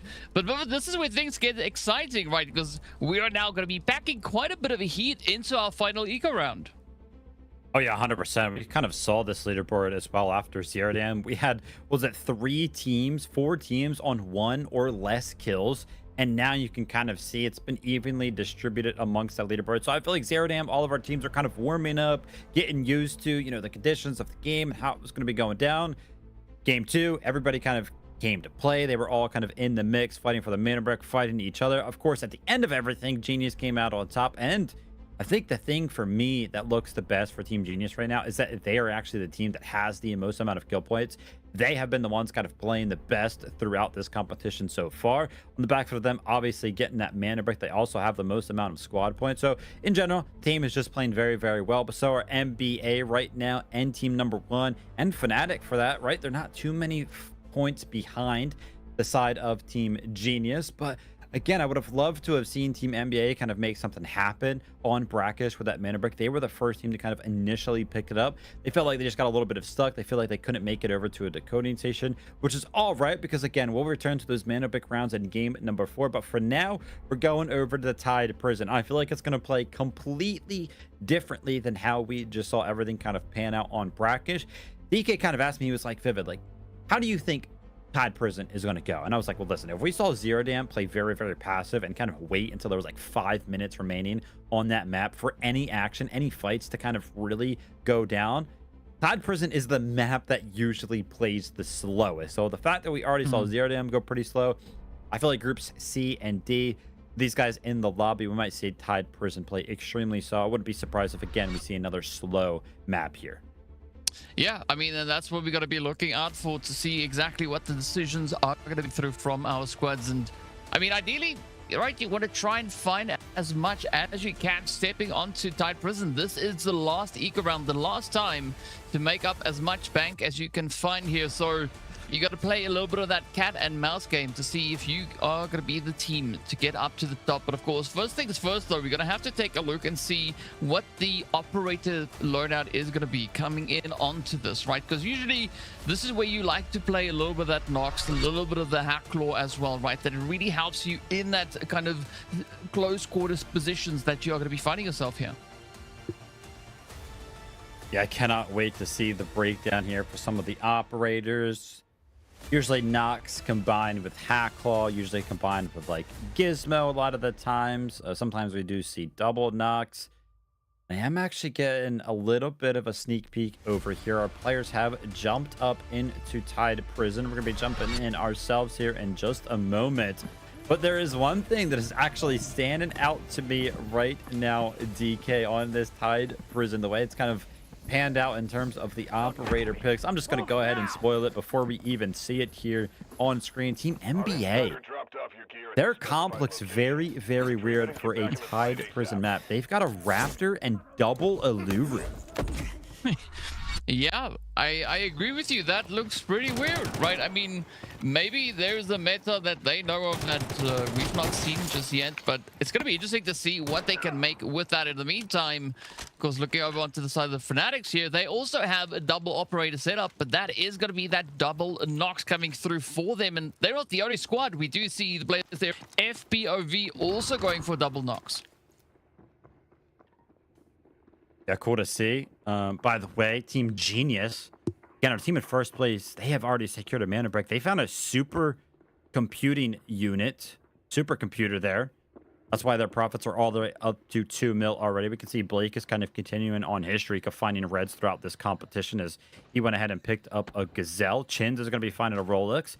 We'll have to see if Enter can kind of follow suit here. He's going to be looting a safe right there, and not as lucky as some of our other members. Let's go ahead and take a look at the breakdown here for some of the armors. Hannah actually opting to bring in another one of those golden armors. Interesting play indeed coming through from them, but you can see the rest of the loadout still pretty much on the purples, right? Purple ammo, purple armor. So they are going to be saving a lot of the utility coming into that round number 4. So I'm expecting to see a lot more gold ammo, especially coming through once we hit round number 4. Oh but my for the time gosh. being, Hannah again coming through with a little bit of that insane pickup, again hitting the 2 mil reds. Yeah, this is crazy right now. I mean, Team Genius, again, they were the team that I mentioned. They found the supercomputer. That's a 3x3. One of the members of Team Genius, they're going to be filling up their 3x3 with that supercomputer. They've also now found a carbon fiber, another 2 mil, that is going to be completely safe. Is that a cloud array? Oh my goodness. I don't think I've ever seen one of those found in competition. That is a crazy find. A pretty rare red for the side of Obsess. Unfortunately, it's not going to be worth 2 mil like some of the other reds we have seen been found so far, but that ground spawn, the cloud array server there, is very unique. I didn't even know that was a ground spawn. I've run through that area, that room so often, and I have never looked on that shelf. So I'm learning a couple things here today. Yeah, I mean, when you know, right? And now we know where it could be spawning. So curious to see if you could find one of those in pubs. But in the meantime, it is going to be Cook now just staring at a bit of a crown here, pointing it out to the teammates. We do see a few of those gold bars being picked up, and it does seem like number 1 is on it, and another one coming in. Oh my goodness. Guys, that is our 3rd carbon fiber of the day so far. We saw Blake pick one up on Zero Dam earlier on. Now we've seen a couple picked up here on Tide Prison as well.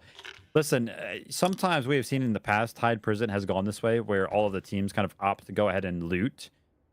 And yeah, we've seen reds found before, but this has been kind of crazy. There are reds just raining from the sky right now on this Tide Prison specifically. All of our teams are kind of getting into the mix. Well, I shouldn't say all of them. We kind of see AGT and NBA towards the bottom of the profit leaderboard. Unfortunately for them, but for the other 4 teams, man, they are finding so many. Yeah, they're having no difficulty whatsoever. But of course, the big question is, can they fit all of those in their bags, right? Get those into their safe boxes and successfully leave with them. In the meantime, it's going to be AGT and Fnatic just creeping up on each other, getting ready for a bit of a showdown. And unfortunately for Fnatic, right, this could be the point where they could be losing a little bit of those profits if they've not been able to secure them up just yet. You see the trigger discipline coming through here from Yaku as well. Beautiful play on towards Raid Bull. Does back quite a bit of a punch. Now it's going to be Bane getting hit. As it's going to be a full send coming through now from the AGT side. Yeah, great job from Yaku right there. He was on an incredible flank on the back foot of popping that Noxel a little bit earlier on. He landed some of the initial shots. A sliver of HP was kind of left right there, but the disc from him is going to go ahead and do finishing work. For Fnatic, though, they're left with a duo. You can see DeJam is kind of stuck in this back room. AGT have to kind of keep him here if they want to go ahead and secure some of these kills. Off screen, though, NBA are actually going up against Genius. That's going to be Hannah getting knocked over there. We're going to go ahead and tune into this fight and see what's kind of happening. NBA, again, are going to be applying this pressure here, trying to make something happen in their own 3v2. Well, we can see both fights now on screen. Bottom right is where we've got that AGT engagement, and Genius now also getting ready for a bit of an angle here. As you can see, Kilo getting set up, has popped the ult here for the Hacklaw, looking, and he knows exactly which direction there could be a team situated. NBA, though, are going to be looking to change things up a little bit, trying to wingle and wangle their way through, trying to get a little bit more of an advantageous angle, but so far Kilo is pretty much just locking down that bridge, so it's not going to be an easy push for AGT to get through here. Yeah, they might be pretty content with just picking up Raid Bull's body here, looting it, and trying to see if they can kind of make anything happen on the back foot of that. And as we can see, our teams did a great job of looting pretty much the entirety of the map, as the reds on the right side of the screen have kind of stopped flowing in now. And the attention is going to be turned to whether or not these teams can successfully find some fights. And as I actually mentioned, the reds stopped flowing in. We have the potential here. Chuba is going to be finding himself an unlooted save. No way we're going to miss it.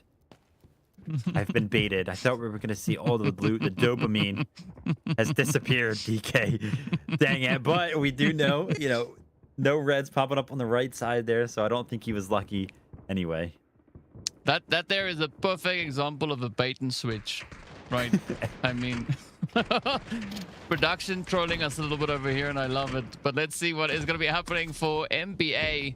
Are they going to be able to get anything happening on this point? I mean, Genius still keeping a pretty tight angle, but now it's going to be FLOORPOV that is going to be looking to step up as well. As you can see, Bulldog quickly falling back, just trying to get out of reach of those utilities. Skyty still keeping the angle locked down, and FPOV, they are going to try and push on forward. And we've seen quite a bit of contentious angle coming through multiple times before, but can they get the near? I mean, this is such a tough corridor to push up through. Yeah, I really want to pay attention to how this actually pans out for a team like NBA. Again, this comp is so weird. A Raptor and double Alluro. And the reason why it's so weird is because, again, Alluro is usually used on maps like Brakkesh or Space City because, again, there's just so much utility that Alluro can use to help, whether it be steal or help defend Mandelbricks. So kind of using Alluro, it'll be interesting to kind of see what their comps are going to be looking like in the future. But so far, I mean, the Molotovs have kind of done great work for them in terms of the fights. And by the way here, this angle, again, I'm learning so much. I'm learning about the ground spawns. And Uvelier here, that little bit of a gap. Didn't even know this existed. I'll be here in the future for sure. Well, this is how you get to find a few interesting positions coming through, looking at what these teams are doing. But, I mean, at some point, something needs to have our first airdrop coming in as well. Curious to see. Well, that's of course our first and only airdrop, right? To get your hands on the other airdrop, you have to run through the mission to get to the end of that, and of course escort the warden throughout the prison here. But now NBA, they feel that something is coming. They can hear the footsteps there from Genius just quickly retreating, but just such a narrow slit here for Uveli to try and hit those shots.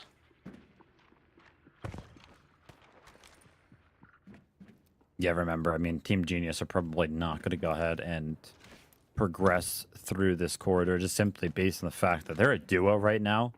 They're not really going to be interested in trying to make plays themselves. They're going to wait until a lot of this is kind of settled. And also, as a reminder, this has kind of already been worth it for a team like Team Genius. They have 2 3x3s, reds, that have been worth 2 mil each. They have 2 of them.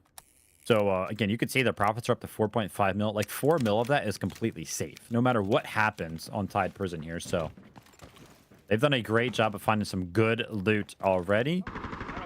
Obviously, they don't want to just kind of run it down. They want to continue to kind of make something happen, potentially find some kills. But playing passive is probably going to be the way that they're going to be forced to play this if they want to go ahead and do that, as they're going to be just the duo. For the likes of Fnatic, it's the same story. They are unfortunately a duo right now. They're trying to go ahead and make a run for potentially the switch room over here, but they're making a lot of noise on the back foot of the Warden. I think the Warden is actually chasing them down. They don't want to take the Warden out himself. They want to kind of leave him alive, so they were trying not to go ahead and shoot him. I was going to say, if they're sitting in that switch room, they were not safe, so they go ahead and opt to take the switch or the zip line down. NBA, they might make something happen here. Yeah, they're going to push. This is not good for Team Genius.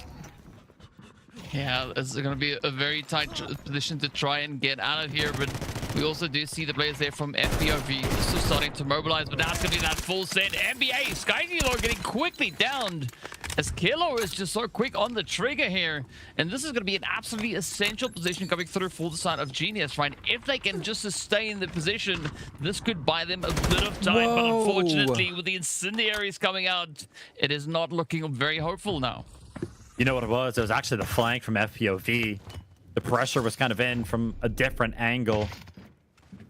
So he tried to make something happen on the hack wall, and the only way he kind of saw fit was to kind of jump down to the staircase. But now for the side of FPOV, they have a lot of opportunity here. They're going to be seeing a weak NBA in front of them, who's going to be just a duo, and then below them is going to be Chins as a solo. So they have the big numbers advantage right now. But can they actually make anything happen? They would love to actually have those Nox discs available right now, because if they were able to throw them into that room, they would assuredly get so much value. And the fact that they have double Nox means that they can combine both of the discs at the same exact time. By the way, while kind of this little bit of a standstill is happening now, AGT, we're going head-to-head with the likes of number one. They actually already picked up 2 of the members, and it's just going to be 1 member left remaining. It's going to be Cook, but he is going to be sent out of the kitchen himself, sent back to the lobby. And amongst all the chaos, MBO were actually our first team fully wiped off the map. But for the side of FBO, they're trying to make something happen onto the duo of NBA right now. And take a look at all the utility kind of raining in. Bulldo is trying to lay down behind a little bit of cover, trying to kind of make something happen. Both of the members here, the Alluru and this Raptor, are extremely low. And with the flank coming in from one of the members of FPOV, that's going to be Yersei on the backside of things. The pinch is going to come in.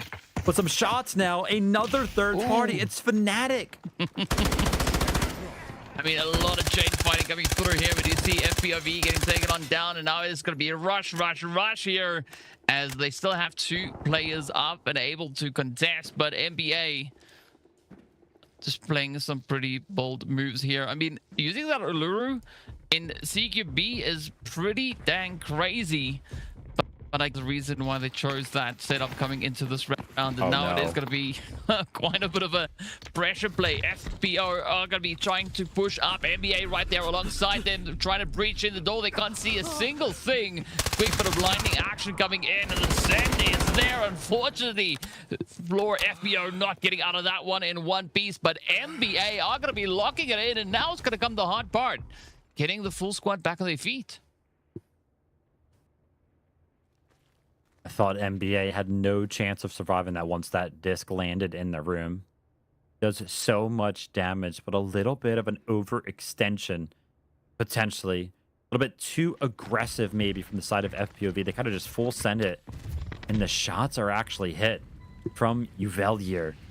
And now Chins, remember, this was kind of that initial fight. He was the initial solo amongst all of this chaos, and he's been alive in the bottom of it. But here are the shots that are going to be landing right here from Uvelier. He's got the perfect weapon for an exact moment like that. 45 rounds in the magazine with these machine guns. If you go ahead and set it up perfectly, and with 2 members kind of jumping into the room, you're going to need all the bullets you can get. But Uvelier is trying to go ahead and continue on with the kills he's been picking up. I think he found out that Chins was right below him. He was trying to make something happen, but Chins is going to jump down into the water and swim away to safety. This has been a great game for NBA so far. I think they have 4 kills total as we kind of jump in between some of our teams. Looks like Fnatic, they're still trying to make something happen. They only have 1 kill, so they're definitely going to be interested in making this just a little bit more worth it. And take a look at the bottom right. We have our extract going off very, very soon. That's going to be the full squad of AGT making it out with 6 mil in total profits. Take a look at that leaderboard on the left side. It's going to be a great game for them. Yeah, a pretty good run indeed. I mean, that's exactly what you want to try and do on a map like this, right? Especially with the last Ego run coming through, prepping for a little bit of that Space City rundown. But of course, there's still a few points up for grabs here. As you can see, Fnatic, they still have an opportunity to try and get those additional kills secured. There's still 3 players left for them to try and find. I'm not quite sure they're going to find Chins, though, because yeah, Chins is all the way up on towards the north, and we have NBA and Fnatic right over here in towards the southwestern side. And now it is going to be altercation going full throttle as Bulldo is going to be met with quite a bit of a response here.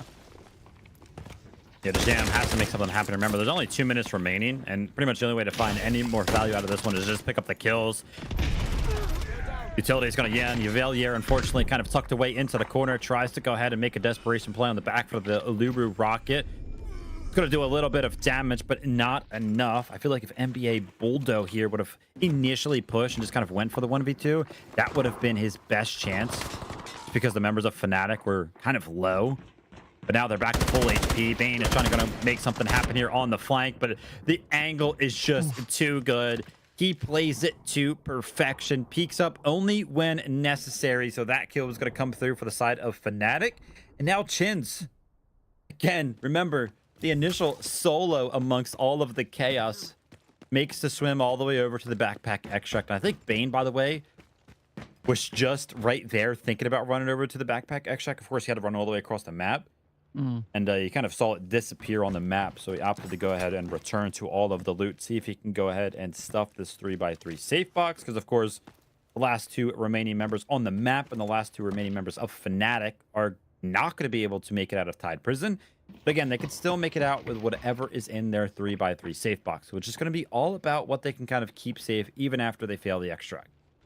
Yeah, that's going to be the main strategy, right? Just cram as much as you can into that 3x3. And unfortunately, the stack only goes so high. We do see quite a few of those dog tags coming through. As we know, there's a decent chunk of value on those dog tags as well. So you got to make do with what you can find. It doesn't seem like there is going to be any shortage of loot around them, right? So many boxes that we've had already kind of just popping up all over the place.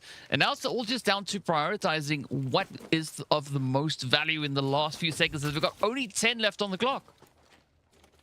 And not a lot of time left. Again, that's why I was kind of mentioning it. It's just going to be those kills that we're going to be finding value in the last following moments right there. It looks like the 3x3 safe boxes are all filled up, and the timer has hit 0. So Tide Prison is done and dusted. No mana bricks to be picked up for some of our teams, but a plethora of reds. We saw so many carbon fibers, supercomputer units. We saw cloud array servers, gold bars. Everything was kind of in the mix there for a bunch of our teams, and also the kills being one of the most important things. I'll be excited to kind of take a look at the leaderboard and see how this one kind of pans out.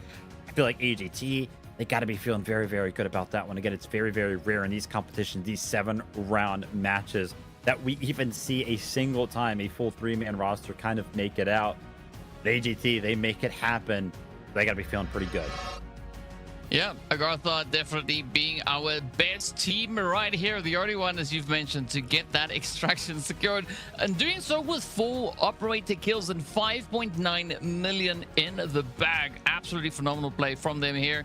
8 damage as a result of all the fighting that we've seen coming through from them. But yeah, I mean, now we have my question rather answered as to how it is going to turn out over here onto Tide Prison, and a very sweaty altercation for a lot of our teams, but only one team can be situated right here on the screen. But now the big question comes in how it all pans out for the rest of the teams.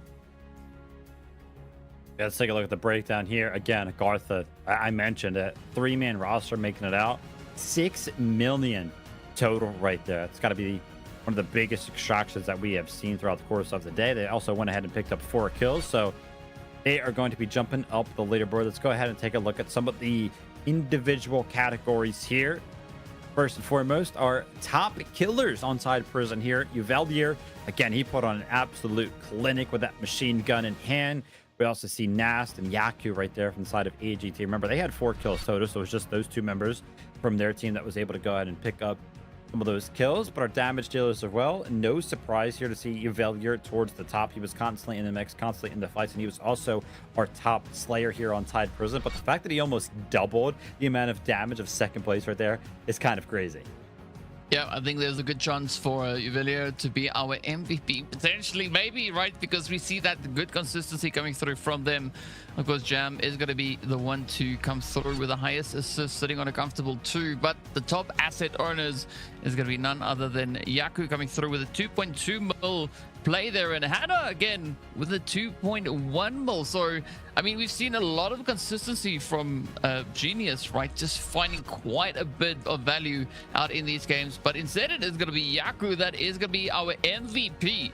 2 operator kills, a decent chunk of damage, and of course 2.2 million assets gained in this past round.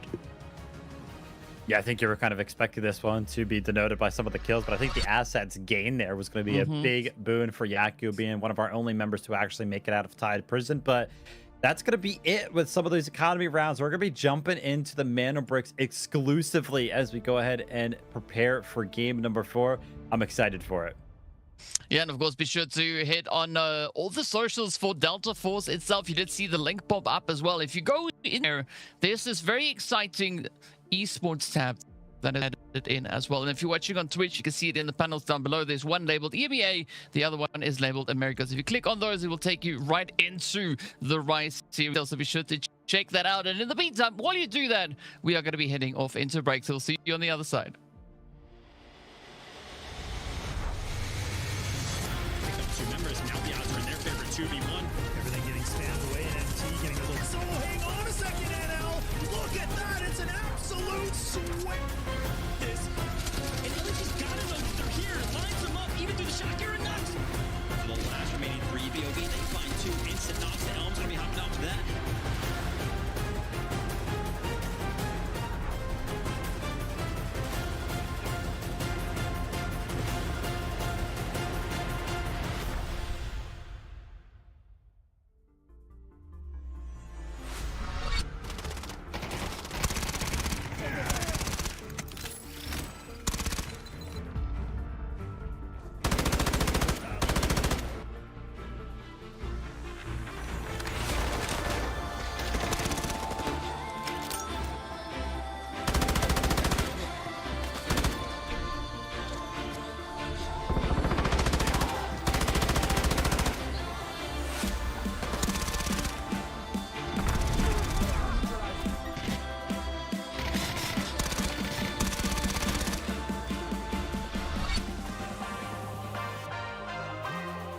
Hello, I'm Matthias, and I'm the in-game leader and recon player for Team NBO.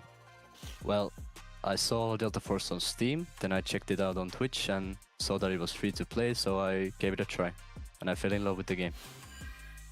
Sure, so we have Cook, who's playing support for the team, then we have Enter, whose role is Assault, and they bring to the table exactly what we need to win these games. We have definitely become much more confident in our plays, and early on we had some hesitation, but now we trust the calls we make and execute everything with full confidence. Well, I would say it's our persistence and resilience. You will see that Team NBO never gives up and we fight until the very end. I would definitely say it's those moments where you make a clutch play and you win the round for your team, and also like when you manage to decode a Mandelbrick and get closer to match point. Of course, I'm gonna say that we're gonna finish first, and it's gonna be thanks to the preparations and the things that we've done so far to finish high up in the tournament.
I'll get you out of here.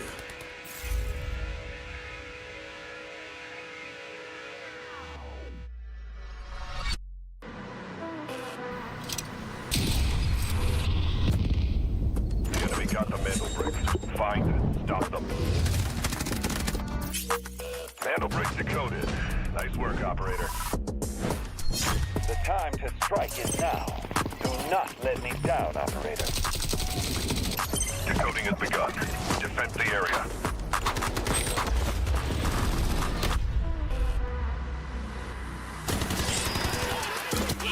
Is about to take the first brick of the tournament.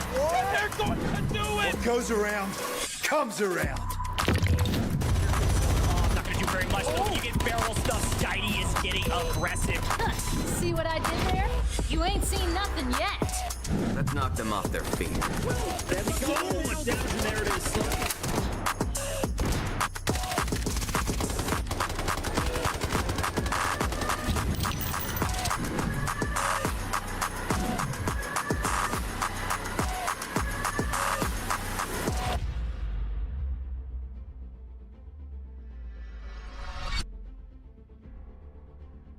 The Delta Force Rise Series Day 2 for EMEA continues as we are getting ready to move over to the hot and spicy Space City that is going to be hitting the screens up next. But of course, Vivid, we got to take a look and see exactly where the teams find themselves after that glorious run over on Tide Prison. Yeah, and this is pretty much what I was kind of expected, an equalization, if you will, of some of the squad points, especially as all of our teams kind of got into the mix. For the side of Team Genius, they were only really helped out by the fact that they picked up a couple of red zones, so they did go ahead and jump up a little bit in terms of the squad points, but everybody else is hot on their heels. Not to worry, though. Team Genius still have that Mandelbrick in tow, so they're going to be our leaders kind of no matter what the squad points look like. NBA have done a great job of kind of keeping themselves towards the top 2 spots of the leaderboard throughout the day. And AGARTHA right there, remember, they were kind of our best squad coming out of Tide Prison, so they had a great jump in terms of their position up there on the leaderboard. Only a 4-point spread right now between first place and fourth place in terms of those squad points. Again, I want to remind everybody at home, the most important thing on these leaderboards is those Mandelbricks. It's going to be the most valuable point of contention, so the fact that Team Genius have one, they're going to remain in first place if nobody else is able to pick up a Mandelbrick throughout some of these following rounds. But speaking about Mandelbricks, all of our other teams are going to have a plethora of opportunities to pick them up in the next 4 rounds. That is if, of course, we have to go all the way to round 7, to round 6. Heck, we might not even have to go to round number 5 if Team Genius are able to go ahead and secure the Mandelbrick here in game number 4 on Space City. Yeah, that's going to be the main focal point here to see who can get the job done, right? Are we going to have a quick early round 4 finish? Not quite sure, but we'll see what the teams are going to be looking to bring on in. Speaking about what they're going to be bringing in, they need to spawn somewhere, as we did see Fnatic and, of course, the players from NBA getting those T1 spawns in the previous round. Now, moving into Space City, the T1 spawns are going to be going potentially to either AGARTHA, Genius, FLOORPOV, or number 1. So guess to see who's going to be coming in from which direction. Of course, looking at Westgate, that is where things could look to heat up quite early on. Yeah, we'll have to see if some of our teams kind of use those early T1 spawns to kind of just make a dash towards that center of the map, towards that initial spawn point of the Mandelbrick. And the reason why I mentioned that, you're like, well, Vivid, obviously they're going to run for the Mandelbrick. No, not every single time. We actually saw Team Gotaga yesterday. They had a tier 1 spawn and they opted to go ahead and take a 3v3, and it was actually their early demise in that specific game where they went ahead and tried to pull that one off. So we'll have to see if any of our teams opt to go ahead and pull out something we have not seen before, or at least something that we do not expect. Jumping into Space City now. Remember, those early spawns are going to be very, very important. It looks like for the side of FPOV, they did not get one of those T1 spawns. In fact, they're going to be over towards the dormitory. Let's go ahead and take a look at Team AGARTHA. Remember, they just had a great Tide Prison, and now on the back foot of that, they actually get a T1 spawn themselves. And our team in the lead, Team Genius, also got a tier 1 spawn. DK, break down some of the gear. Hey, we are seeing golds and golds and gold galore. NBA are coming in pretty hot with that, as well as AGT and, of course, the side of Fnatic. But so the interesting thing here is, of course, once they've used up those golds, that's it, right? They can't use them again. They only get that one opportunity to bring the golds in, but they can still capitalize on that gold ammo. So I'm curious to see just who is going to look to bring it home this time around. But I think especially for Genius, this is a really strong start, getting a quick entry through that west gate. Unfortunately, they're going to be sending it up towards the Mandelbrick. Instead, it could be the Mandelbrick addicts that could be trying their hand at getting that first brick pickup. Yeah, without a Tempest on the side of NBA, this is pretty much their only hope. Remember, these guys picked up the initial brick when it came down to Brakkesh. Unfortunately for them, Nast here on this angle is going to look to deny this. And he can do it right on the back for his utility, but he also is going to have the lineup of his sight lines. Yvellier is not safe in this smoke at all, because as soon as you go ahead and try to pick up the mana break, you're in a fixed animation. But on the back foot of me saying that, he is actually allotted the time necessary to go ahead and pick that up. So again, I talked about it before, NBA. They picked up the mana brick initially on Brakkesh, our first mana brick round of the day. When they picked it up, they didn't actually make their way over to the decoding station at all. They couldn't find a rotation in, but this time the decoding station is just a little bit closer. So early on, NBA are going to be having early access to this decoding station, and now the pressure is on for everybody else in the lobby. Yeah, somebody go out and ring that dinner bell, because it is time for the action to kick off. And speaking about which, though, NBA quickly getting a few hits coming in their direction, but I'm pretty sure that wasn't from the side of any particular operators or opposing teams just yet. Good setup here coming through from AGT as well. Unfortunately, not on the decoding station side. Instead, it is going to be up on towards that test range position, right? So it looks exactly like the opposing edge, right, over towards that centrifuge facility or the buoyancy lab. But so let's see how they are going to look to move through this. In the meantime, NVO, they are going to be trying to just scan out that far southern positioning. Not quite sure what their strategy is going to be here coming into this round. Are they going to look to maybe push up from that far southern angle, or maybe look to push a few teams holding on the edges? And one of the most important things as we jump over the Space City is to keep a key note on our team in the lead, Team Genius. They're actually poised up over towards Hudson. And we saw this play yesterday where some of our teams like to kind of camp out at the Hudson building, and the reason for that is they're actually hoping that somebody on the bridge kind of just takes that zip line across, and as soon as they're on the zip line, they're pretty much just free kills for whoever is kind of waiting at that Hudson building. But the fact that they're kind of just hanging out in Hudson right now waiting for a play like that to come to them, they're not actually making any plays themselves towards the Mandelbrick specifically. As we take a look at that breakdown, you can see Team Genius, bottom left. The reason why they're important, they're in first place. They already have a Mandelbrick. They could end this one early if they secure another Mandelbrick, but they don't seem necessarily interested in going for that. In fact, none of our teams really seem interested in going for it. Obviously, the side of NBA, they currently have possession over it, but the only team that's really near them at all is AGARTHA, AGT. Ooh, that is quite an interesting setup, though. I mean, we've seen this happen yesterday as well, right? Teams taking a very different approach coming into the Mandelbrick decoding and like looking at who is going to try and potentially contest that. So maybe the teams have a completely different strategy in mind here. We know for a fact that they are not waiting for an airdrop to come down, because that is not a thing in this particular round. So FBO, I need to get something happening over here. Even Fnatic, right, also keeping a lot more of a distant approach here. So hopefully they are going to try and swing in onto that Mandelbrick pretty soon, as we are slowly but surely running out of time. Yeah, NBA are starting to feel a little bit of the pressure from the center of the map. That's going to be AGARTHA trying to make something happen. If you take a look at the operators from the side of AGARTHA, they do have a Tempest, so that's going to be pretty much the forefront of the play here for them without a doubt. They're going to try to go ahead and pop the Tempest ult and make their way over to the decoding station. Before that happens, the Stinger is probably going to lay down some smoke, lay down some cover, so that way the Tempest can kind of just run through it. But with that being said, what's going to kind of happen around the map? And oh my gosh, we're actually seeing some trades all across the map here as the Jam from the side of Fnatic finds early access to the right there. He's going to be finding his sight lines over towards Obsessed, who's going to be full killed, but not before Blake actually returns the favor. So the Jam and Blake are going to be down for the side of each one of them. But oh my gosh, an absolute flood from the side of Team Genius. These guys were hanging out with the Hudson building. They were playing so passive. All of a sudden, they just stormed the decoding station. They take out the entirety of Team NBA, and now they have control over the Mandelbrick. What just happened in a blink of an eye? We have absolutely flopped everything around. I mean, talk about the squads keeping us on our toes, right? I mean, they are doing everything that, well, I would probably not have assumed them to do.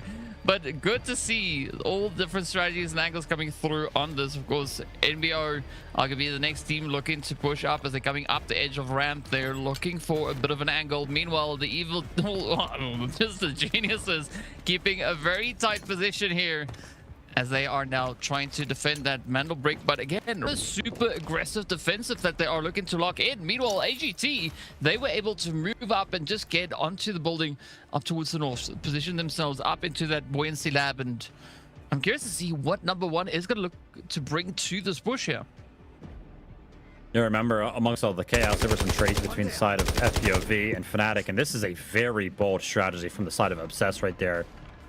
That one was a little bit crazy. Trying to run across those pipes when you know a team is on the other side is pretty much just opening yourself up to exactly that, just getting knocked. And he's going to be fully wiped off the map, by the way, because that was the second time he has been fully eliminated from the map. But the ramp here is pretty much the area that you want to be in if you're a team looking to go ahead and steal the mana brick. We just saw Team Genius make their approach from this ramp themselves. And they're not necessarily interested right now in defending it. They did not want to kind of risk their lives. Full sending it right there. So they kind of let number one use their Tempest to go ahead and steal that. And take a look at this. Kind of a little bit of a set play from the Alluro here from Hannah. Going to be throwing down that deployable cover, breaking half of it to have a little bit of a crevice to stare down that doorway, which you would imagine is going to play a big part of how everything is going to pan out here soon. Well, everything and all the strategies are going to be revealed in a short few moments, but FPOV also are going to start to make their trip up to north, going for a very wide flank all the way around that far southern edge, and it seems like they are going to be aiming in the ramp exactly where NBO currently find themselves situated. But again, I'm curious as to whether or not that decoding station is going to look to change hands yet again. AGT, they are going to be heading further up north, just getting out of the position, coming through with a wraparound. And there's several squads now lining themselves up to try and contest that decoding. Yeah, this position right here for FPOV is pretty much worst case scenario for the side of number one. They're going to have to either wipe out the side of FPOV or potentially push forward, which they probably don't want to do because there's going to be a lot of teams kind of waiting for them in the wings. The only thing that kind of is working in the favor of number one right now is the fact that this FPOV approach, remember, it's only 2 members. Because we just saw Obsess kind of go down on that employee passage pipeline. I think Enter just should have got a quick glimpse of Yursei right there, but maybe his red dot was actually in the way. Some utility from the side of NBO starts to come out towards the bottom of this ramp. So yeah, I think the information kind of was found. But now for Fnatic, they're trying to make something happen at the bottom of this staircase. The Team Genius are going to be interested in kind of preventing this. We're at a standstill on multiple sides of this Mandelbrick, and I think it's kind of started to look good for the side of NBO because they have a great position right now. When there's 30 seconds remaining, I think Team Genius are going to full send it out this doorway and potentially run straight for the Mandelbrick. Yeah, well, they're going to have to do that if they want to stay in this fight here, as the decode is now down to the last few seconds, but a quick steal going to come through here from AGT as they just narrowly get their hands on it. But again, quick changeover over to NBO.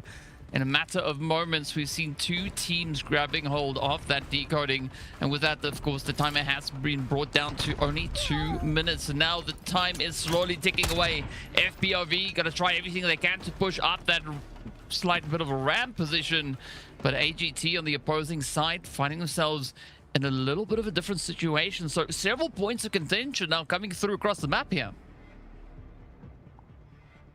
The super tough thing here, by the way, is that if you take a look at it, currently NBO are the team in control of the Mandelbrick. All of the other teams that are alive right now, only one of them actually have a Tempest that is up, and that's going to be the side of AGT, who were the team that just went ahead and successfully stole it.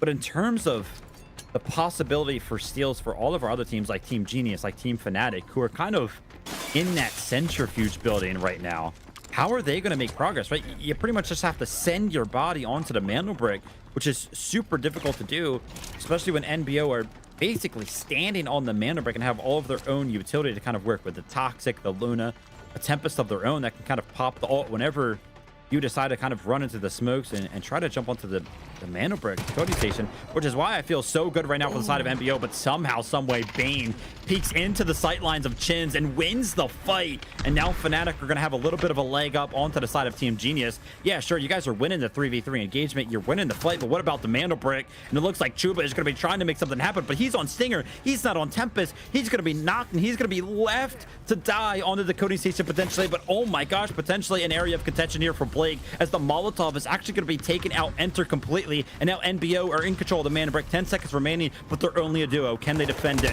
Nas is trying to make something happen. He's going to be the Tempest for AGT, but you got to jump on the Mandelbrick. The timer's almost out. It's going to take 2.5 seconds to res. He almost tries to res. Oh my gosh. The fact that his teammate, the Stinger, was laying on the Mandelbrick decoding station. He went ahead and hit his interact bind, and instead of stealing it, he went for the res. And amongst all of the chaos, NBO have lost all of their lives, but not before they made their way out with the Mandelbrick. What an insane turn of events we are witnessing right here. I mean, AGT coming so close to getting the steal on that Mandelbrick, but due to just the player being in the way, NBO gets the extracted Mandelbrick secured for themselves instead. And I mean, what an absolute insane round this has turned out to be. But of course, we still have 6 operators left here, and there's still quite a bit of time left for them to get down and sweaty, to get a bit more aggressive. FPOV, this could be their opportunity to secure the points they need to start climbing the overall leaderboard, because as you can see, they only have 10 points in this round. Yeah, the more and more ties we see in the category of the Mandelbricks, the more and more these kills, these squad points are going to come into play here. It does look like AGT have wisely, in my opinion, actually opted to go ahead and take possession over this bridge. I got to be careful, though, if you are side of FPOV, because Yaku has that marksman rifle in hand with gold bullets loaded. One headshot could potentially be the difference maker here. But the reason why this position is smart from the side of AGT, because they know with 5 minutes remaining, some of these other teams are going to look towards this backpack extract to actually make their way out. It's pretty much going to be the only way that you can make your way out of this Space City game now that our timer is pretty low.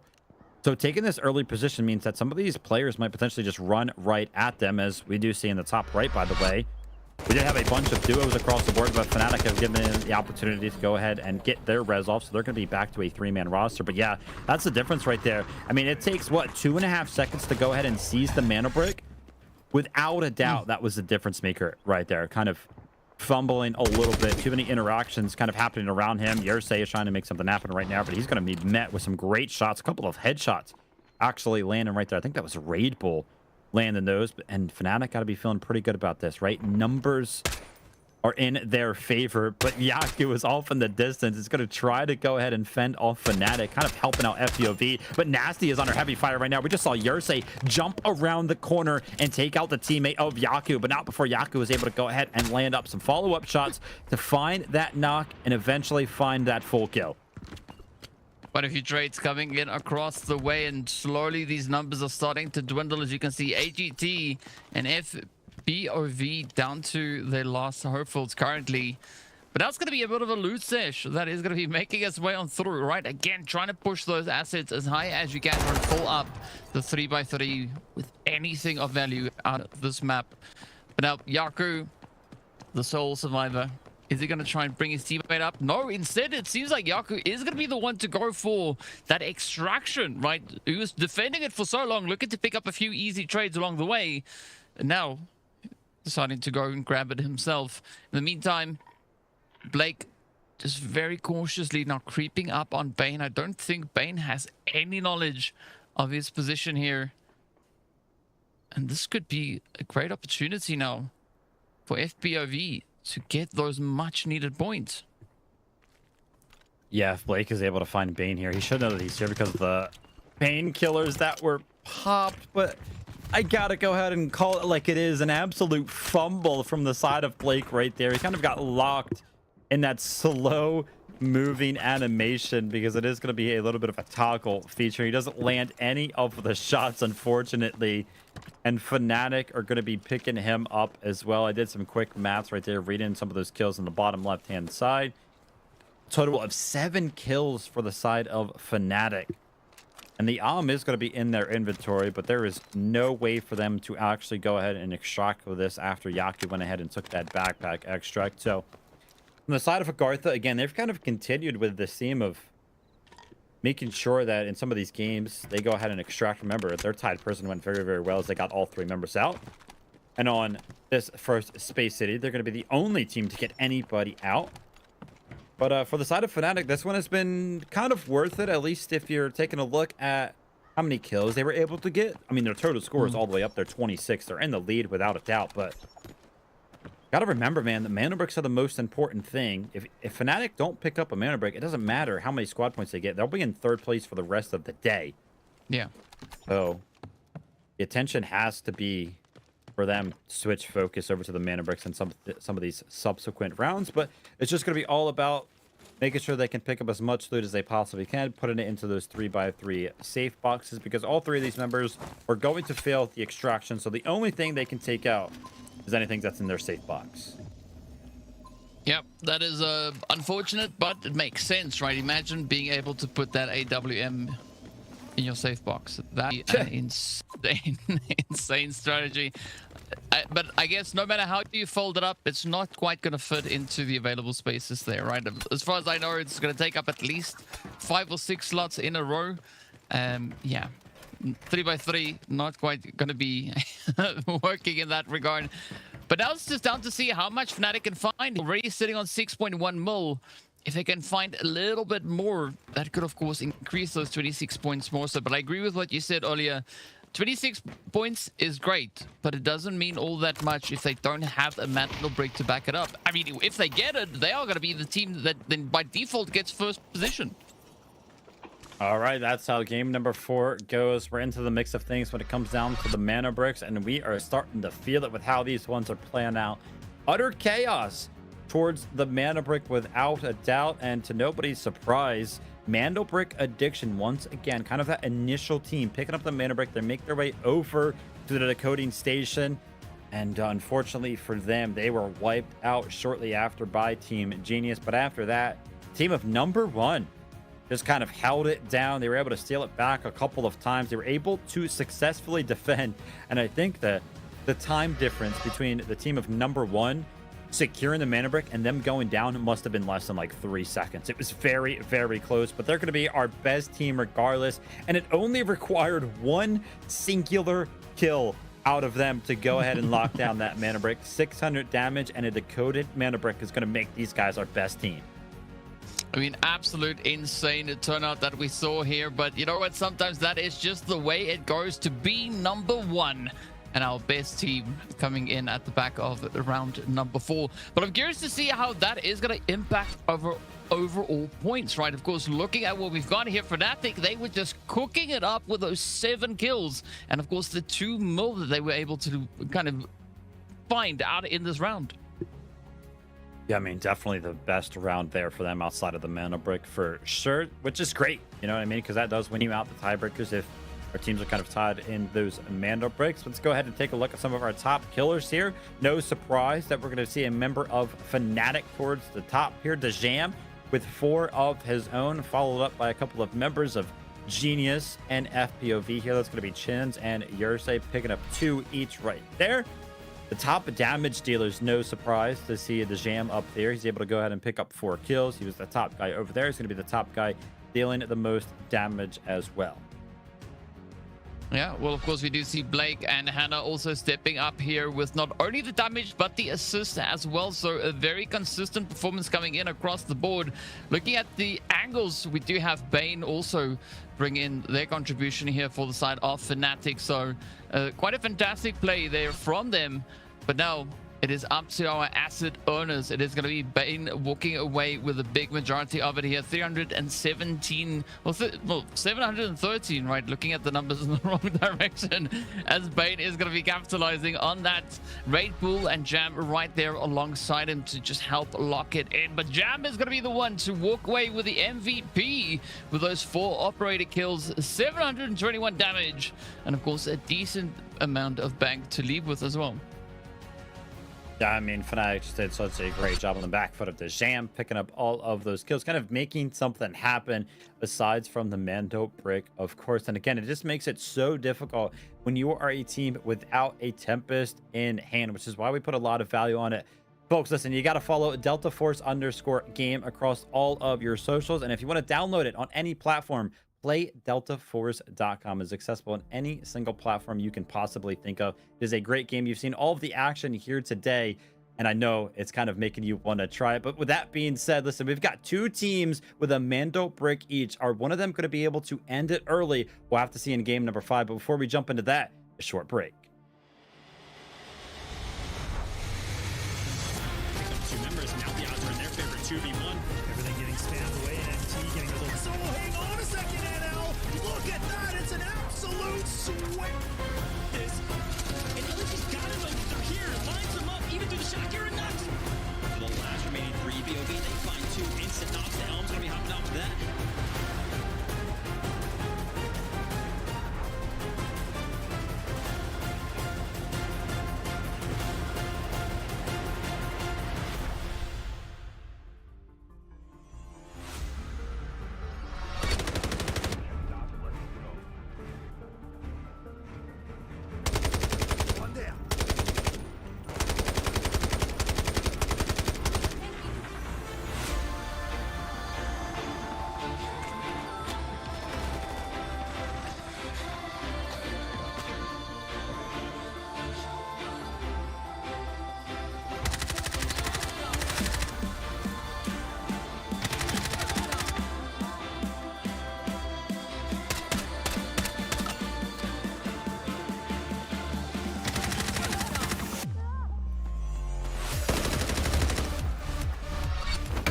Court finds that the AI holds no legal responsibility.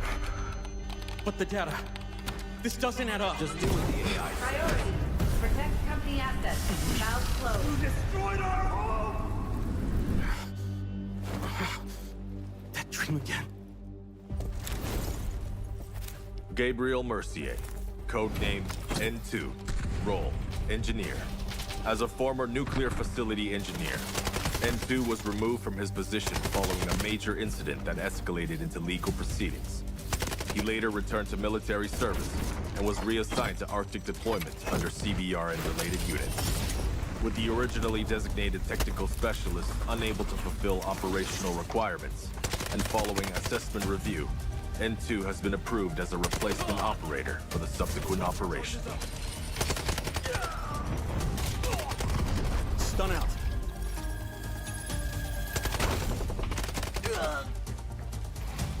Throwing stun.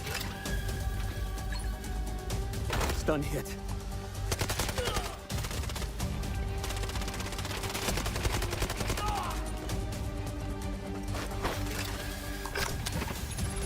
Freeze right there.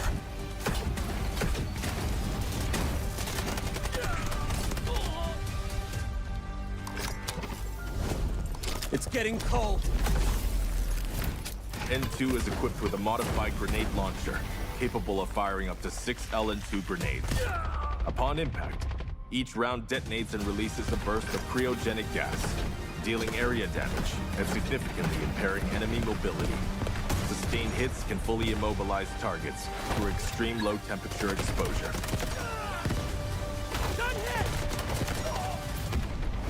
Cold. I can go colder.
good. Nice work, operator. The time to strike is now. Do not let me down, operator. Decoding has begun. Defend the area.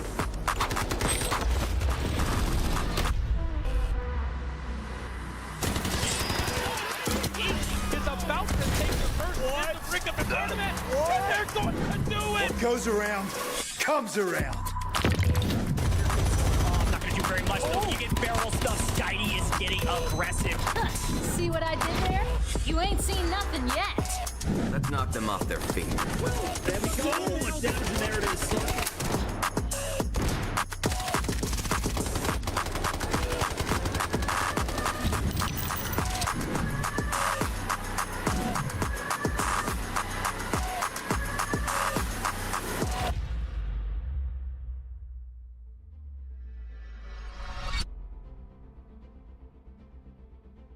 Welcome back to the Delta Force Rise series. We had a very interesting round number 4 coming through with a very close Mandelbrick decoding coming in. It almost got stolen before it wasn't anymore. And of course, now we get ready to see what is going to be coming through in round number 5. But before we get there, let's take a look at the board as things are looking quite interesting here for Genius. Still sitting on a very comfortable 21 squad points and that Mandelbrick. But of course, as we know, right, Fnatic, they've been bringing in quite a bit of heat with 23 total points. Yeah, they've got a pretty good lead over number 1 as well, who the only other team with a Mandelbrick. A 9-point lead for them. But they got to be a little bit worried about Fnatic, right? Because if Fnatic is able to go ahead and pick up a Mandelbrick, then we will see Fnatic in first place, just on the back foot of them having more squad points. But as it currently remains, Fnatic going to be in 3rd place, AGARTHA in 4th place. EMEA, I think for the first time throughout the entirety of the day, they've been number 1. They've been number 2, I think, almost exclusively. And now they're all the way down to number 5. So they've got to kind of make something happen here very, very shortly before we run out of games. But speaking about running out of games, we're going into game number 5 on Space City, which leaves us with the possibility to only play 2 more after this. Let's go ahead and take a look at the operator pools here. It looks like Tempest is still available for all of our teams, so it'll be interesting to see which one of our teams kind of opt to go ahead and bring in that. Stinger also still available for everybody. Luna as well still available. Uluru kind of being knocked off the map for 3 of our teams. Actually, NBA, FLOORPOV, and Fnatic no longer going to have access to that Uluru, which again, I value Uluru pretty heavily because the Molotov is very, very good at denying access to some of those Mandelbrick steals. But let's go ahead and take a look at the most popular operators. I don't know, by the way, if we have ever seen a different operator on this specific stat. It's just always Stinger, Luna, and Tempest, especially when we make our way over to Space City.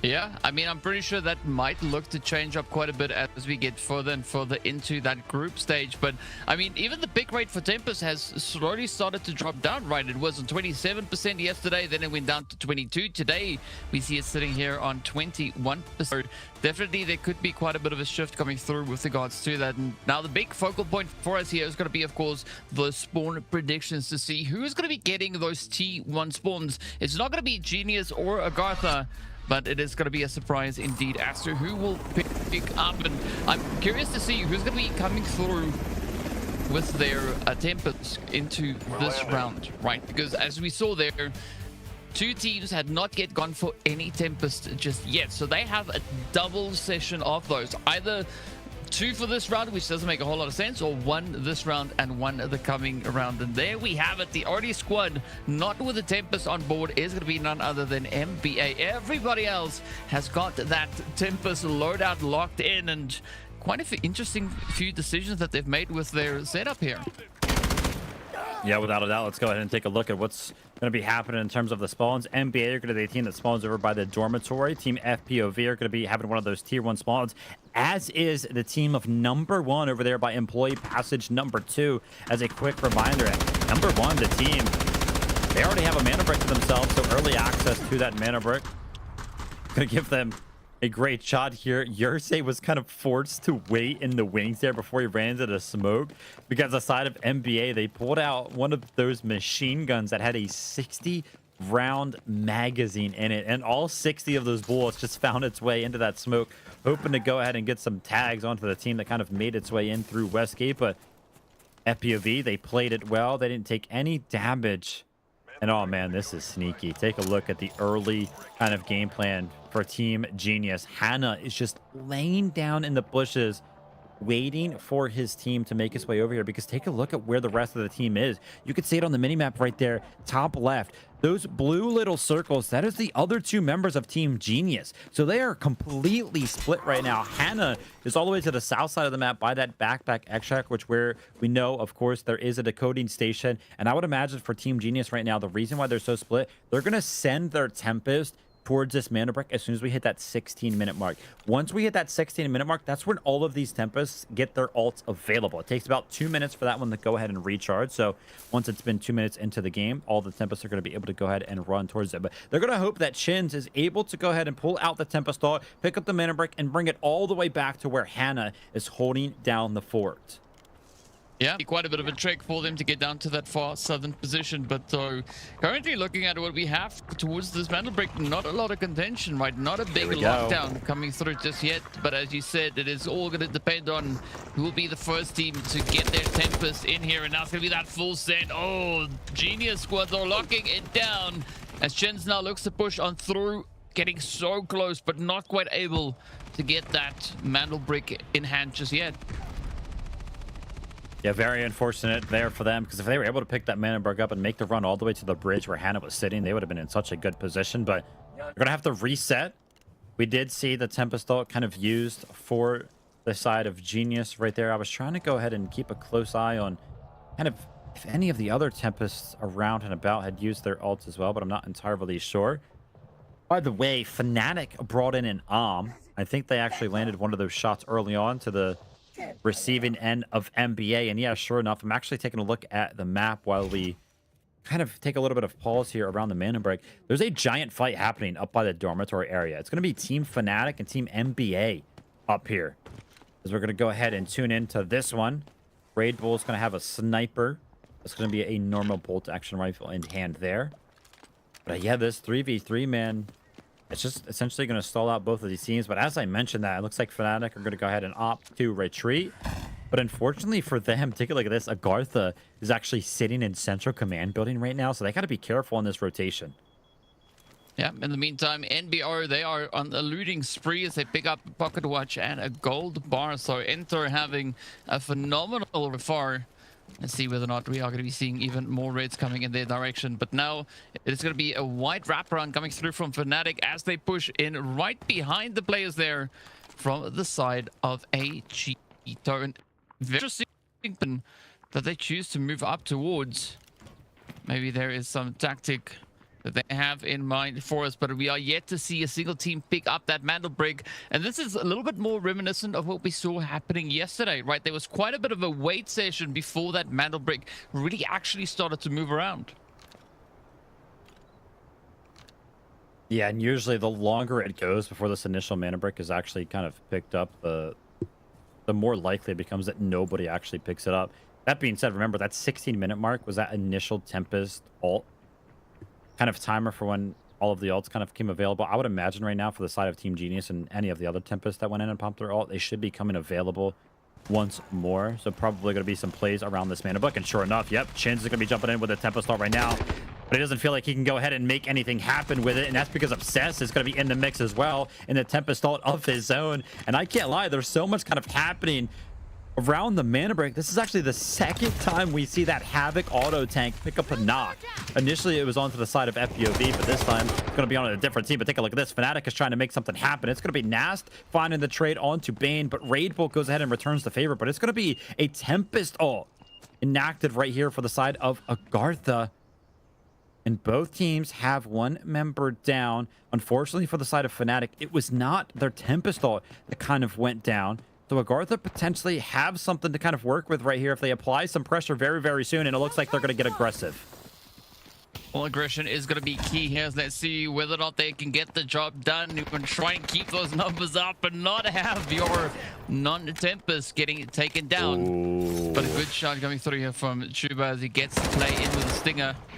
Goes for the finish. Confirmation is secured, but it's not in the bag just yet, right? Fnatic going to try everything they can here to try and bounce back. They still have Stinger and Tempest up, so still quite a bit of capability available to them. But how are they going to look to use this? Because again, right now they're just trying to gather enough information to figure out how to get the heck out of this precious spot that they find themselves in. Some great shots from Shuba right there. This is a super tough area for AGARTHA to go ahead and push. That being said, the Luna recon start can kind of flush Fnatic out very, very easily. Because little areas like that, what's very, very hard about them is all of like the bushes and the grass and everything like that. It's kind of difficult to see to them. But if you have a Luna arrow kind of giving you all of the information, then it's pretty easy to go ahead and see. But the side of FLOORPOV, remember, this is a team that is hanging towards the bottom of the leaderboard right now. The pressure is on for these guys. As a quick reminder, at the end of the day, right, this is just a group stage. There's a big group stage leaderboard at the end of the 4 weeks. If you get last place, if you get 6th place on any given day, you get 0 points. So you have to get off the bottom of the leaderboard. But take a look at this. Finally, on the 3rd attempt for the side of Team Genius, on the back foot of their Tempest stall, they get access to the Mandelbrick, and now the dash is going to be in. They're going to try to make the rotation on the southern side of the map. But NBA, they're going to try to go ahead and stop this. They got to go ahead and peek out of this door, which can be dangerous sometimes because remember, Hannah should be off of the distance up on the bridge trying to provide some covering fire. And you can see the shots are trying to rain in. All of the teams are trying to deny this rotation right now, but it looks good. I think Chins is going to go ahead and make the cross, and he does indeed. But oh no, potential disaster. And over peak, Hannah was trying to go ahead and defend the cross for his 2 teammates, and he gets knocked in the process. But I think with the Toxic in hand and no pressure being found on the map, I think Klo will be able to go ahead and find the reset here. But almost a big mistake. Team Genius, they've got control over the Mandelbrick. Yeah, a little bit of hard work goes a long way. And I mean, that clutch up coming through here from Kilo is definitely going to help bring Hannah back into the swing of things so they can get that defense set up yet again. And I mean, this of course opens a great opportunity for the side of NBA to capitalize on that opening as they now start to wrap around that far southwestern side. But they have been spotted out, right? FPOV keeping a pretty tight angle on them, so it's not going to be a very easy push if they are trying to get themselves in an angle where they could maybe look to disrupt that decode. But there's still quite a lot of time left on the clock, so I don't expect the teams necessarily to look to do all too much just yet. Very difficult for any of our teams to kind of make their way over to this decoding station. And the reason for that being is because you would love to just kind of run straight at it. But if you run straight at it, you got to imagine there's going to be other teams kind of interested in doing the same thing. So all of the teams that are now responsible for stopping Team Genius have to kind of work around one another, right? Because they don't want to get caught into a fight with each other, because then again, the clock would just run out and Team Genius would kind of get the Mandelbrick for free. So you have to kind of find a way to rotate in without being disrupted or disrupting any of the other teams that are also kind of trying to do the same thing. So it's a little bit of a weird dynamic, which is why this decoding station is so good to kind of make your initial approach to. So in a sense, it forces a little bit of a synergistic approach to come through from our respective teams. But it does seem like number one are able to kind of sneak their way through over on towards the eastern approach here. As you can see them just off in the distance coming through that passageway. But they have been found, right? You can see Chins really good work here, knowing exactly which way to look around. And I like this position from Chins, especially coming through on the defensive side, right? If anything happens, he can just pop that ult out, run forward, clean it out, and quickly fall back into a slightly more secure position. But up comes the send now from the side of NBA as they start their zipline work. They have been spotted out by Hannah, and again, good strategic positioning coming through from Hannah. A lot of teams are starting to make their approach here. Remember, it takes a little bit of time, but they will get into positions to where they can potentially contest. The big question is going to be which one of our teams is going to get the closest, which one of our teams is going to get in range of the Mandelbrick station for their Tempest ults. Every one of our teams actually has a Tempest on it, except for NBA. So these guys up on the bridge here, they probably are not going to be one of the teams that are going to be going in and stealing the Mandelbrick. But for the likes of the team of FPOV, who are kind of in the tunnels just beneath the bridge, they'll be sending their Tempest out, I would imagine, very, very shortly. But off screen, by the way, number one, the team of NBO is getting very, very close to Team Genius. They're opting for a potential flank here. They're going to go ahead and try to take the fight, but they are immediately shut down. Team Genius were set up perfectly for this one. It's going to be Chin's kind of landing the shots right now, but amongst all the chaos, when the trades are kind of happening on the other side of things, the side of FPOV, they go ahead and send in their Tempest. That was going to be Obsessed jumping on the decoding station. So now Team FPOV, they're going to have full access to the Mandelbrick. A little bit of a reset required for the side of Team Genius as one of their members kind of went down amongst all of the trades. And this is exactly what FPOV is going to be looking to accomplish here, right? They want to try and see if they can just contest the decode for long enough, right? Getting it in their hands is not going to necessarily mean all too much with regards to the points, but it is going to take us quite securely into that next round. And beautiful angles coming through from AGT as they are causing absolute problems now for FPOV. Fortunately, they still have their stinger up, so the reses are going to come through quite quickly. This is now the opportunity for Genius to try and figure out a different approach. They've already been able to find a few hits over on towards NBO, but down in the underground, things are getting pretty sweaty. As you can see, AGT just trying to double down on the aggression here. Remember, our two teams right now that both have a Mandelbrick each are going head-to-head on the backside of the backpack extract. And take a look at this. Chins finds Enter right there, but he also is going to be getting knocked, but that's fine because that's their Tempest kind of going down. Kilo is trying to make something happen, but you got to be careful. These angles are super, super difficult to deal with. By the way, as a quick note, that third member from the side of NBO, that's the second time he has been fully eliminated, so he cannot be res anymore. This is a now permanent 3v2 situation on the backside of this decoding station. Team Genius versus Team Number One. The only two teams with a Mandelbrick in their current possession. But whilst all this chaos is going on, whilst this little fight is happening over here, Team NBA, a team without a Tempest, actually just jumped onto the coding station, and now they have control of it. Well, this is the kind of setups that we want to see come through. This is NBO now having to work exceptionally hard to even just stay alive. I love the aggression coming through here from Genius, just absolutely relentless in their approach. But Chins needs to be quite cautious, can't overextend this just yet. Quick play coming through there from Hannah, just trying to scout it out a little bit, sending out the Uluru utility, making sure that everything is good to go and helping to just lay down the barrage as Genius now starts their push here, trying to find the angles. They can sense that there is somebody right alongside them, but it's all going to come down to timing. Can they find the position fastest? And now, as you can see, there's a frantic Scarlet coming through here for the side of NBO as they try to get themselves ready. Is going to try everything he can to lock it in. Unfortunately, NBO is not going to be able to sustain any of the damage coming to them. Yeah, great work from the side of Team Genius. They were tired of kind of dealing with those flanks that were kind of coming in for the side of Number One. But remember, because they decided to go ahead and leave this position, NBA very wisely went ahead and just were like, hey, thank you. You guys left this very, very strong position over by the Mandelbrick. We'll take it. Now Team NBA are looking like the favorites to go ahead and secure this one. We'll have to see if Team Genius can kind of reset very, very shortly and maybe work their way back towards this decoding station. By the way, it's been utter chaos in these tunnels right now. As you can see, Fnatic Raid Ball is trying to make something happen. A disarm comes in, but an angle is not right. Yaku, the back foot of Team AGARTHA, being very, very good at playing as a three-man roster, kind of swinging the angles in unison right there. They have full control of the underside of the bridge. But take a look at this. Team Genius are trying to make something happen. They're trying to go ahead and push NBA off of the angles that they had previously had possession of, and all of the utility is kind of being traded right now. The Toxical coming in from Team Genius is going to put Yvellier very, very low, but he's not interested in taking the swarms out at all right now. You got to be careful. One shot would have taken him out right there.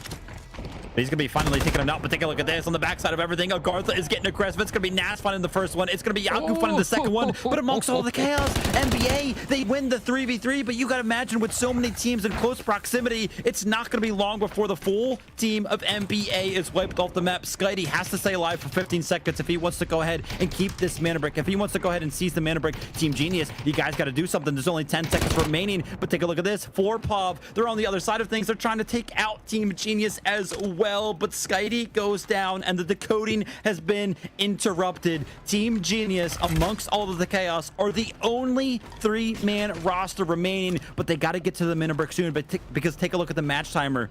There's only 2 minutes remaining. I'm not even sure personally, DK, what the actual decoding timer is. Did it make its way all the way down to 90 seconds, or is it going to take 2 minutes to decode it?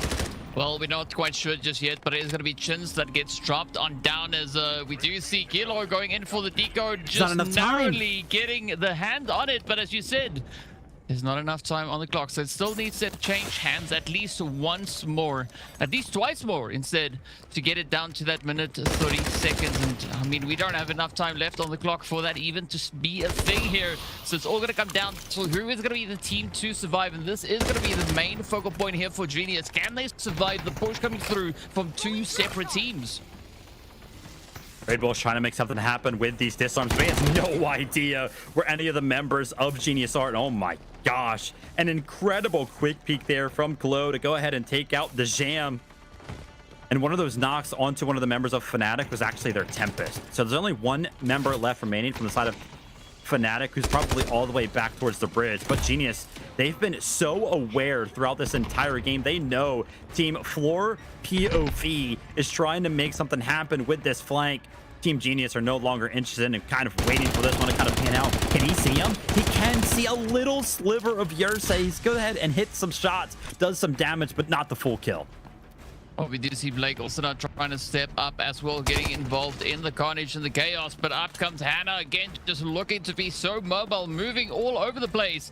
Still got to watch out for that potential third party going through here from Red Bull, as this could be looking to upset things, at least for the side here of Genius. They have been spotted out and now taking quite a bit of a beating to the face. Now it's going to be the opportunity for FPOV to start advancing as well. You can see Asai right on the front line getting ready. They know that there is an opportunity to land quite a few devastating blows, and already things are looking pretty tough now for Kilo as he quickly manages to heal himself up. But up goes Red Bull, and he's going to be running straight into FPOV.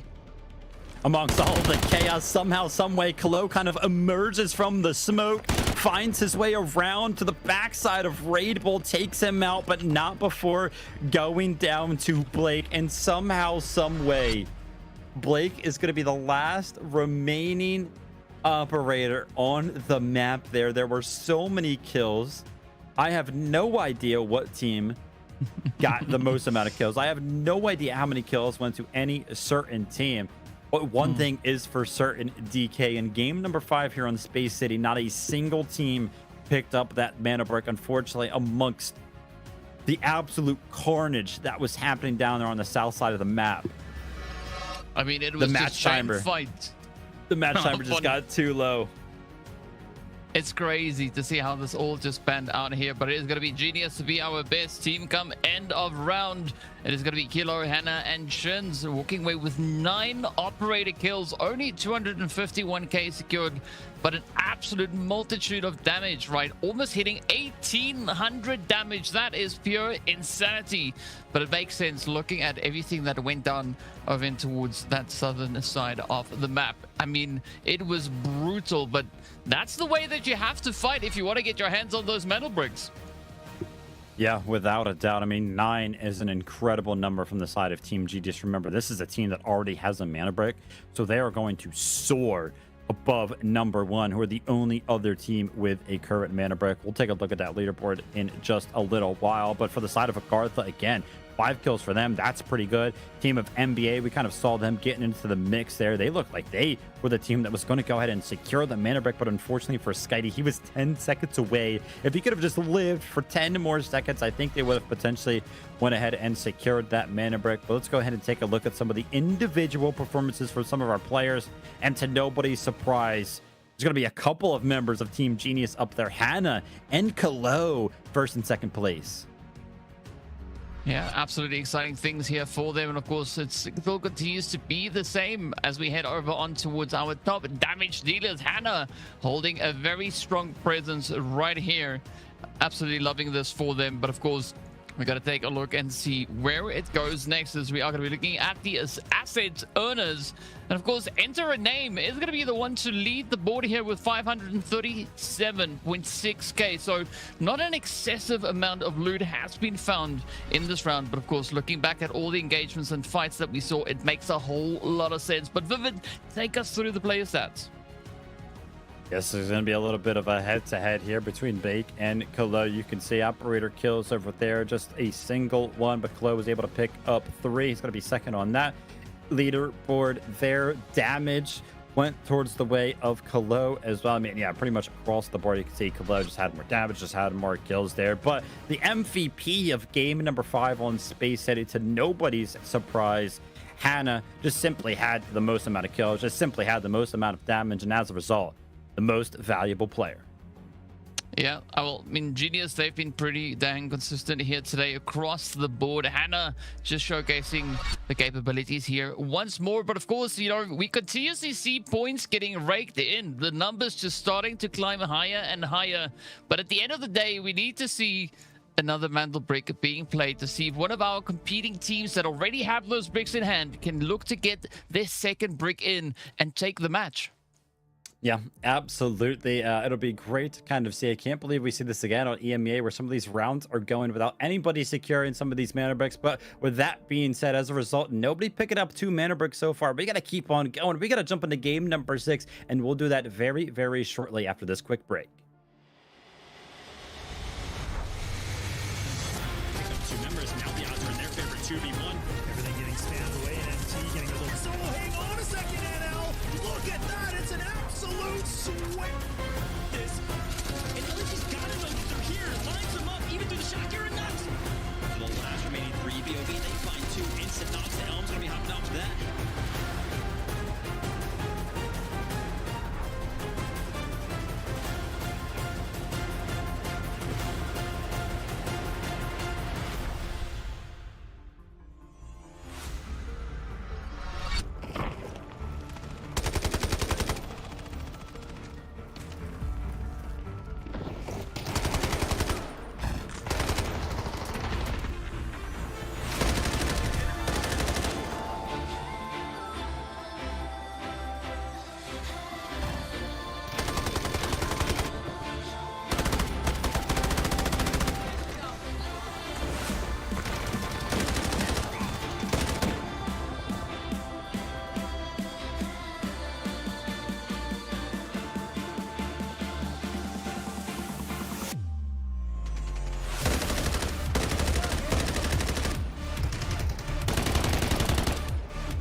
Court finds that the AI holds no legal responsibility.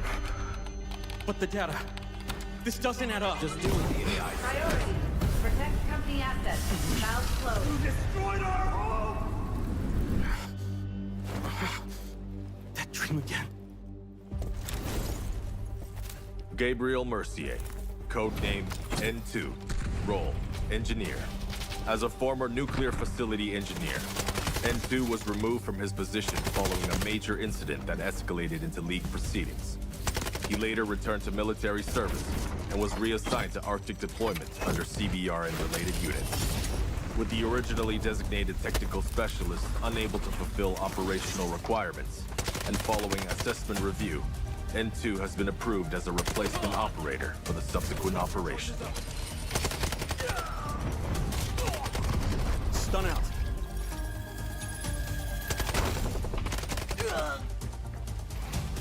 Throwing stun. Stun hit.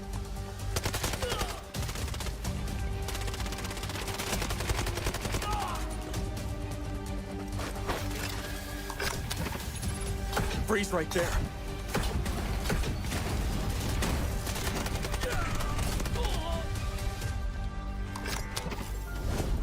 It's getting cold. N2 is equipped with a modified grenade launcher, capable of firing up to 6 LN2 grenades. Upon impact, each round detonates and releases a burst of cryogenic gas, dealing area damage and significantly impairing enemy mobility. Sustained hits can fully immobilize targets through extreme low temperature exposure.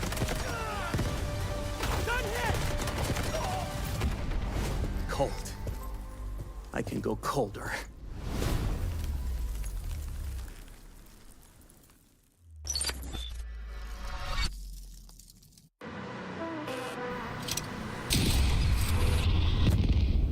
The enemy got the Mandelbrick. Find it. Stop them. Mandelbrick decoded. Nice work, operator. The time to strike is now. Do not let me down, operator. Decoding has begun. Defend the area.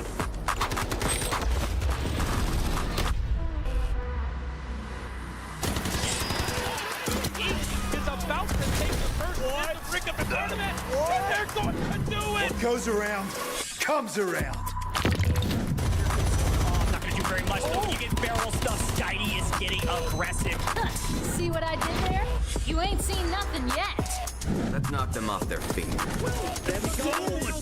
There it is.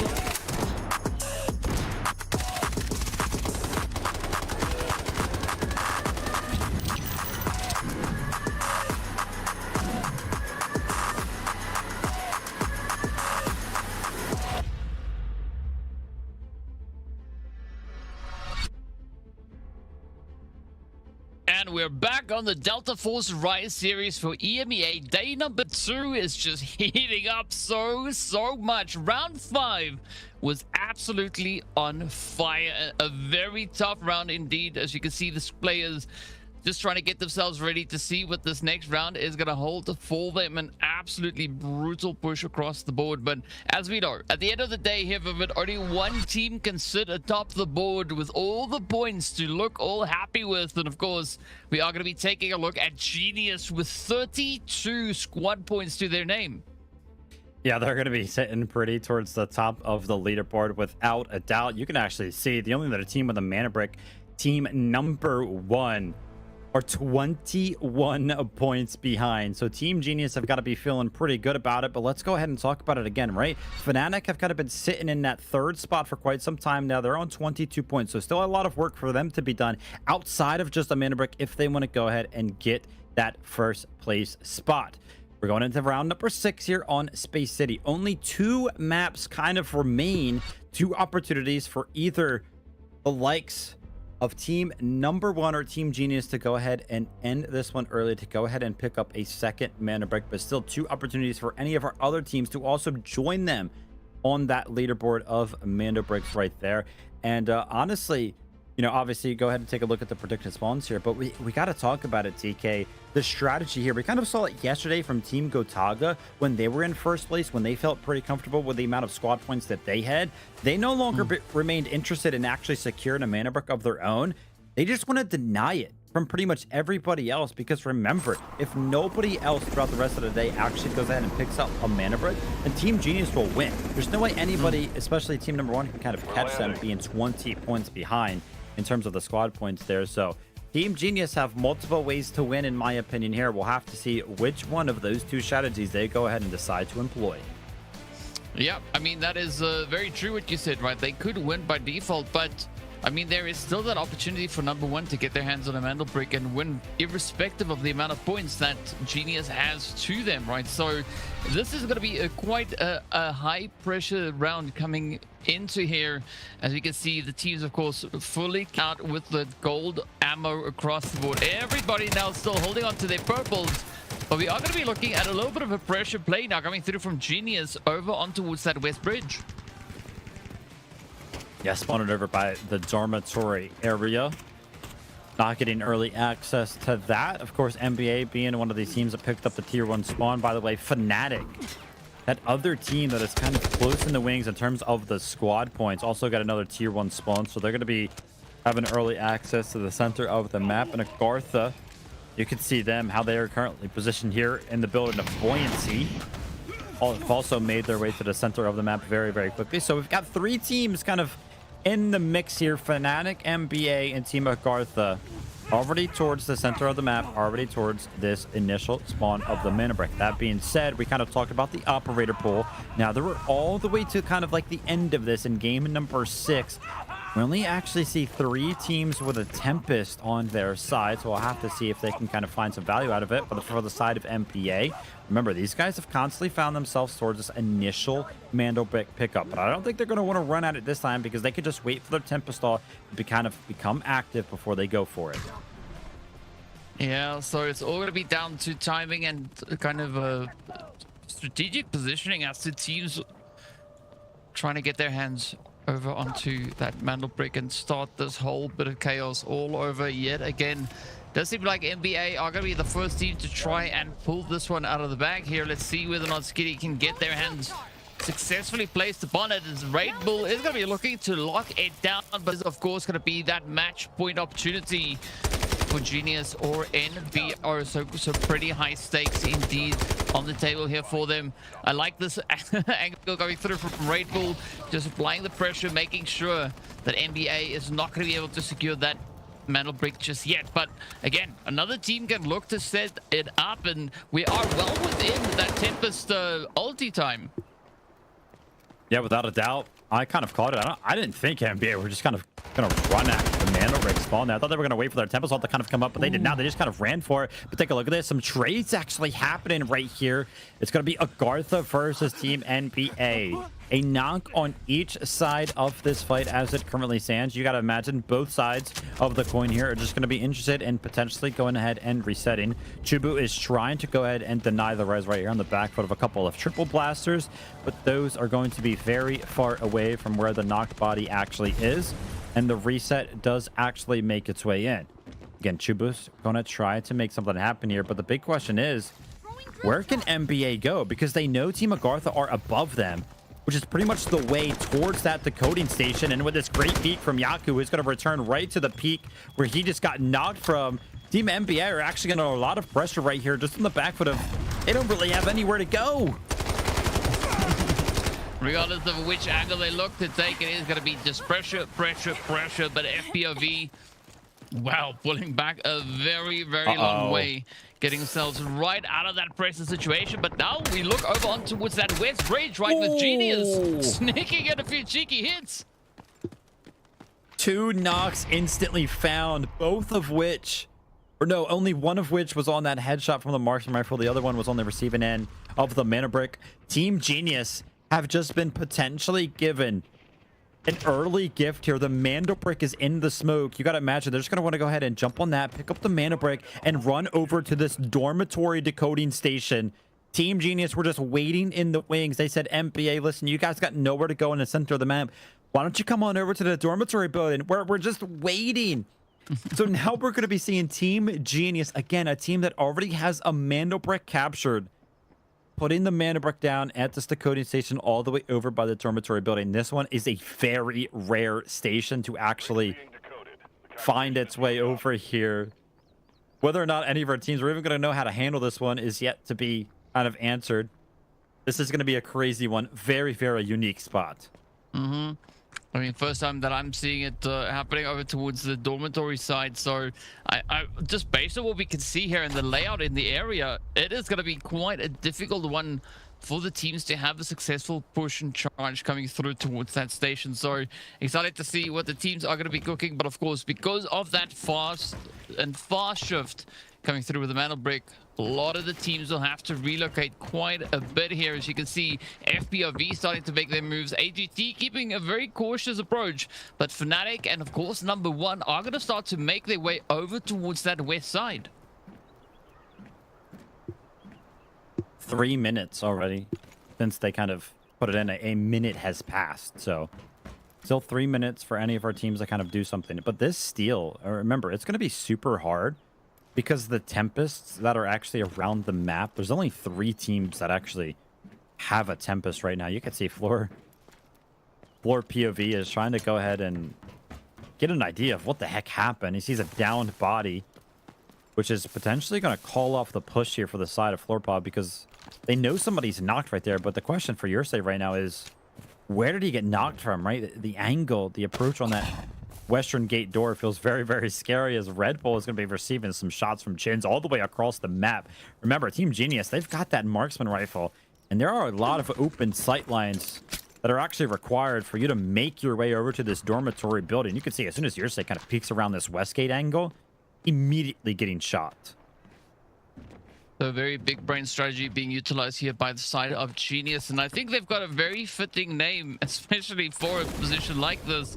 But now it's going to be up to the rest of the lobby to get super creative as to how they're going to get themselves up towards that Mandelbrick, because if nobody's able to contest it, that is going to be Genius walking away with a double brick, and that is going to be the end of the match. Their timer's getting pretty low right now. You can see at the bottom right of your screen, Team Fnatic, they're trying to make a little bit of a swim play happen. And actually, simultaneously, so is the team of FLOORPOV. This swimming angle, by the way, is going to give them access to basically where you would spawn if you got that west gate on. You can see where Team FLOORPOV are actually making their way up to the ground right here. Team Fnatic are going to be very, very close behind them because this is pretty much one of the only platforms where you can actually gain access to this dormitory building. So there might actually be a giant brawl between these two teams that actually ended up swimming, which would be great for Team Genius. Yep.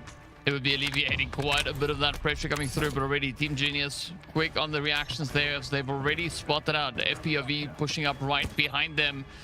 But now it becomes go time, right, as we do see Fnatic slowly encroaching on FPOV's position. Genius is going to try and lock it down. They've planted that Morse ulti, just making sure that they know exactly which way to look this so that there's no surprises. But FPOV, they've got other things to worry about, right? Fnatic is going to be coming in right behind them.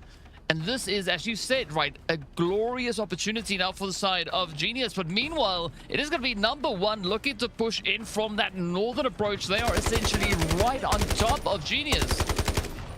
Yeah, this is working out perfectly for the side of Team Genius. With these two teams fighting to the south side of them, they don't even have to look to the south. They can fully go ahead and focus their sight lines towards this side of Team NBO. By the way, this is a fight between first and second place, but with only 10 seconds remaining, I mean, this is done. Team Genius have won, right? They have successfully gone ahead and defended this. Sure, it was on the back foot of Team NBA, kind of bringing the Mandelbrick directly to them, but they go ahead and plant it. They successfully defend off all of the pushes coming in from some of our teams, and that's going to be Team Genius winning out day number 2 of the group stage.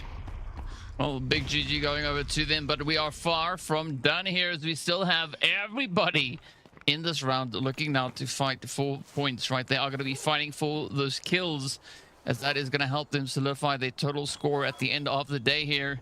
And this is the big opportunity for a team like AGT to just rake in a few more plays. Yes, they are down to 2 players, but the opportunity is available to them. If they can get at least 2, maybe 3 kills, that could put them right on par with what we see NBA and, of course, the players there from FNC having over on their side. But it's a bit of a standoff here. FPOV trying to play this one a little bit cautiously, right? With the solo, there's only so much you can do. We can do see SkyTeep getting traded up as well. Fortunately, there is an ability to get himself back on his feet, and now it is going to be Genius looking to clean out a house.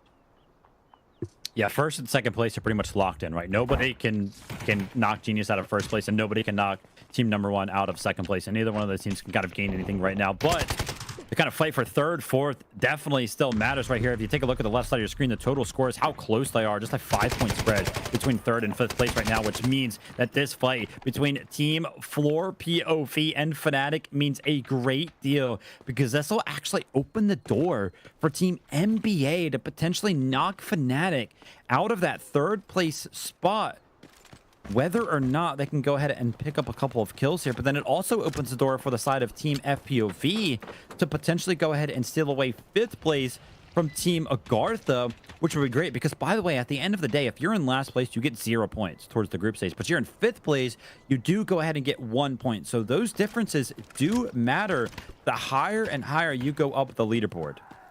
Yeah, at this place, it is good to be the side of Genius or number one, right? Because they are going to be just walking away with so many points at the end of the day here.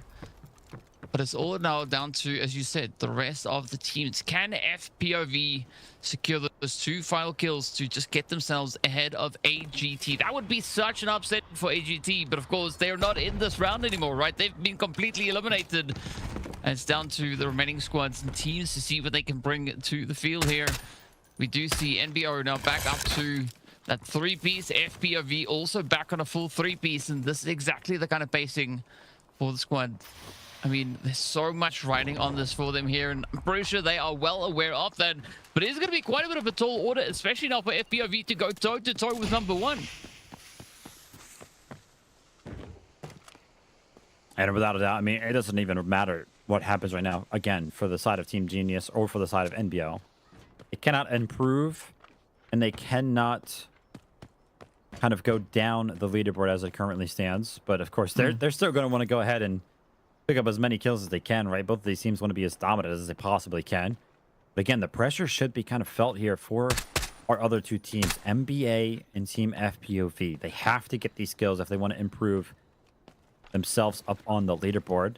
And the approach here for the side of NBA, remember, NBA, as it currently stands, are actually in the center of the map. The other 3 teams on the map are all kind of over by this dormitory area. NBA could potentially just play to extract and maybe pick up enough value to kind of put them or give them enough points to take down Fnatic, who are in third place. I'm keeping a close eye on that toe to score on the left side. I just saw it go +1. NBA were on 22. They just went to 23. So only 1 point behind Fnatic right now. Yersey's trying to make something happen. A couple of shots do land, but not enough to go ahead and take out Matthias. But take a look at this. Team Genius have kind of joined the action once more. They're just a duo, but they are in a great position right now. Matthias, he cannot stand up. If he does, I would imagine that Hannah is going to go ahead and find some great shots. But I don't know if Hannah knows that Matthias is actually here. This might work out great for the side of NBO. See if they can get this one in the bag.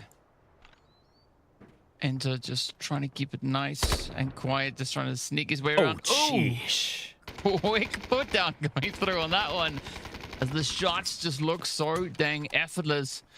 But of course, it is going to be Genius looking to see if they can follow up here. FPOV already putting quite a bit of work in on them, and Hannah is now going to be the lone survivor left to see if he can maybe bring his squad mate back into the fight. Obsessed though, just cleaning it up, right? Moving forward, getting those confirmations, and they need 1 more point now to catch up with NBA. Yeah, I was actually kind of tossing this up as FPOV jumping up to 5th place. They've got the potential to gain more here, as finally NBA have actually joined the action, and they find the last remaining member of NBO, so they're going to be getting a kill play for that. But this is working out so great for the side of FPOV. They get another knock. Take a look at the bottom left side of your screen. They're up to 7 kills. Their position on the leaderboard is just on the back foot of the incredible performance, just straight up with all of the kills that they have been able to go ahead and pick up here in game number 6. Remember, this is the last opportunity on this specific day for them to kind of jump up the leaderboard, because we're going to end after this. Team Genius have picked up a second Mandelbrick, and they actually go ahead and help the side of Yersey find the finish right there, with Hannah kind of picking up the last remaining damage needed onto that knocked body. But Skydie has a lot of work to do. Remember, they want to improve on the leaderboard as well. They want to take out Fnatic from that number 3 spot, but it might be FPOV on the back foot of that well-timed, well-placed grenade. What can FPOV kind of do here? Can they continue on Can they continue to find these points and find these kills? I mean, there's a lot riding on this for FPOV, right? If they play this one beautifully, right? If they take down Genius and NBA, that could see them actually moving into third place, right? So there's so much on the line here. Kilo, though, is going to be coming under a little bit of fire. Yosai, unfortunately, not being able to land enough of those hits, but a beautiful follow-up is going to help close the door there. And that is exactly what FPOV is going to be trying to do as they now move up into fourth. The shots are in, and that is FPOV up into third as they sit with 25 glorious points next to their name. But they're not out of it just yet. They still need to take care of NBA. Yeah, here's the thing, by the way. If FPOV have kind of picked up any amount of loot, then that's going to actually count towards their total score right now. So with only 2 minutes remaining, I don't think any of the members of FPOV are actually going to make it out of this map, which means that the actual amount of assets that they have right now are kind of fake, right? Because they're not going to be able to extract with anything that's kind of in the backpack. You're watching their score go up. They were at 25 points after they picked up all the kills. They've since gone up to 27. And that's probably them just kind of putting some guns in their backpack that they've kind of picked up. And yeah, sure, that loot matters in the grand scheme of things, but they're going to fail to extract, which means that those points are actually going to drop. How much they drop is basically going to be up to how much of this loot they're basically not able to make it out with. So there's still actually a lot of math to be done when it comes down to the leaderboard. But as it currently stands, FPOV might be in third place even after they go ahead and fail to extract. And somehow, some way, we thought that NBA were going to be fighting for third place. They've actually dropped down to fifth. Wow. But again, right, it is all down to the value that teams actually are able to leave with. And so I agree with what you said. Some of those points for FPOV are not necessarily the actual points, but with NBA now moving up here, he could potentially get spotted out, and that could really help solidify the position for FPOV. But it's all going to be down to what they get to pull off right here. It's going to be a full 3-on-1 send. Up they come. The first one is in. Down goes SkyT, and that might have been the ticket for FPOV to jump all the way from this round off much further down. And of course now potentially being set all the way up in third place. What a great effort from this team, man. I think they've soared themselves all the way up to third place, which is great for obviously the group stage leaderboard. But it's also great. We kind of talked about it a little bit as I do see they have 10 total kills in this game alone. And we talked about it earlier on, the prize pool. Remember when we were looking at that prize pool graphic? Yeah, sure. At the end of the 5 weeks, when we jump into the finals, these teams will fight for that $60,000 first place spot. But throughout the group stage, every single kill being worth $50 right there. And then picking up 10 kills in game number 6 here, the last game of the day. That's going to be a $500 swing in just one game for the side of FPOV. An incredible feat there to not only boast themselves all the way up the leaderboard. Again, we'll have to run the numbers. We'll have to make sure that the loot wasn't playing a giant part in that total score leaderboard that we were seeing on the left side. But I think the kills will do enough there. I think we also got to turn our attention, DK, over to Team Genius. Those guys, they picked up 2 Mandelbricks. They ended the competition early here in game number 6. We will not be going to game number 7 just because of how well this team played. Kalo, Hannah, and Chins are your best team in game number 6. And why don't we just go ahead and say it, DK? They're the best team over the course of the day in general. Yeah, I mean, they've really been just cranking out those points. As you can see, they are leaving with 3 eliminations alongside a decent of value there as well. But FLOORPOV still managing to secure themselves those 10 kills that you were talking about, it right? That is an additional $500 in the bag for them. And of course, no surprise to see Versailles and Obsess right here as 2 of our top killers walking away with 9 kills between the 2 of them. Incredible individual performance. I think that 6 kills was the most that we have seen throughout the day.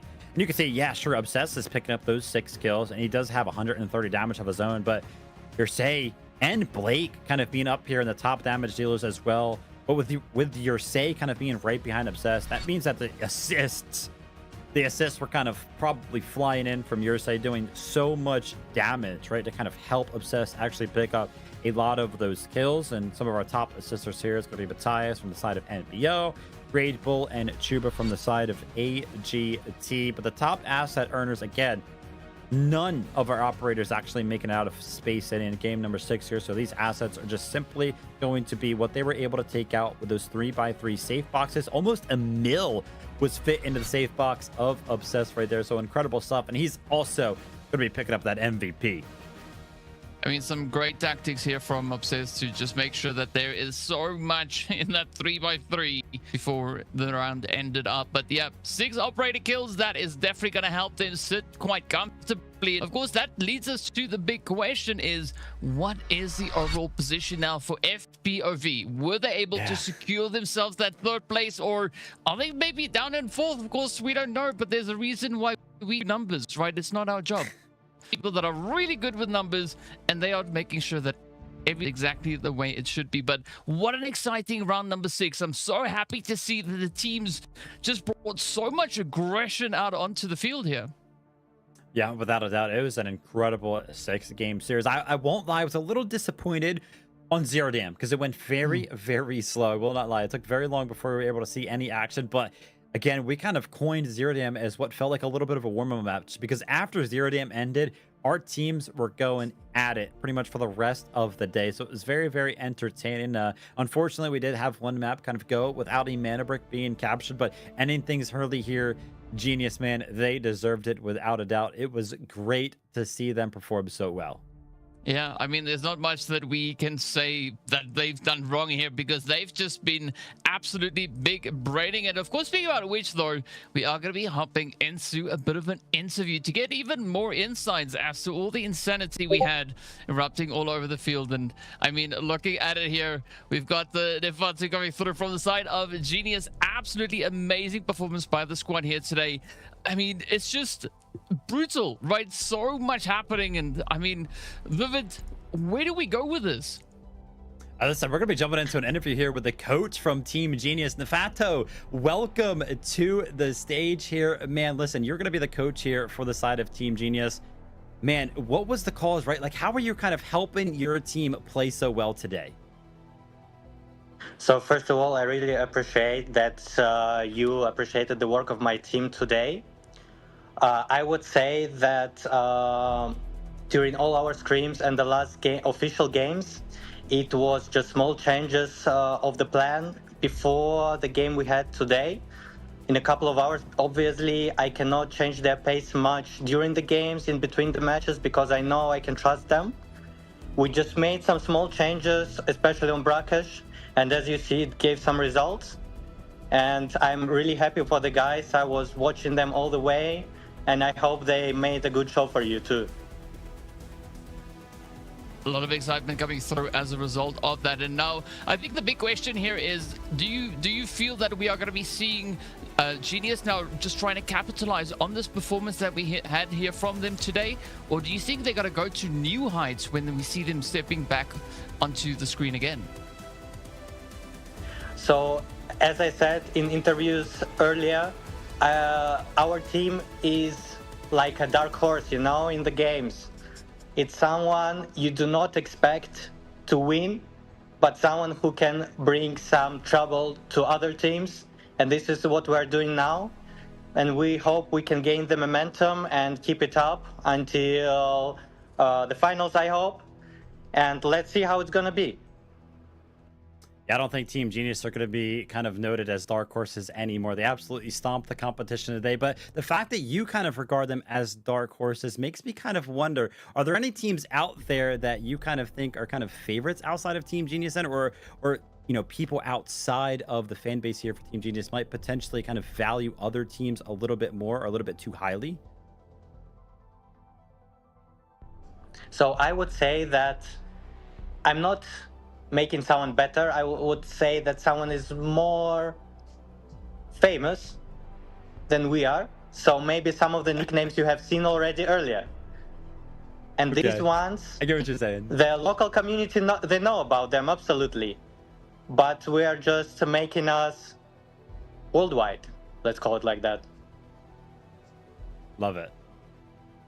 Yeah, there we have it. I mean, a very strong statement being made here for the side of Genius. Now, this way we want to ask you, do you have any message for the fans or the viewers or even for the opposing teams before we wrap it up here today?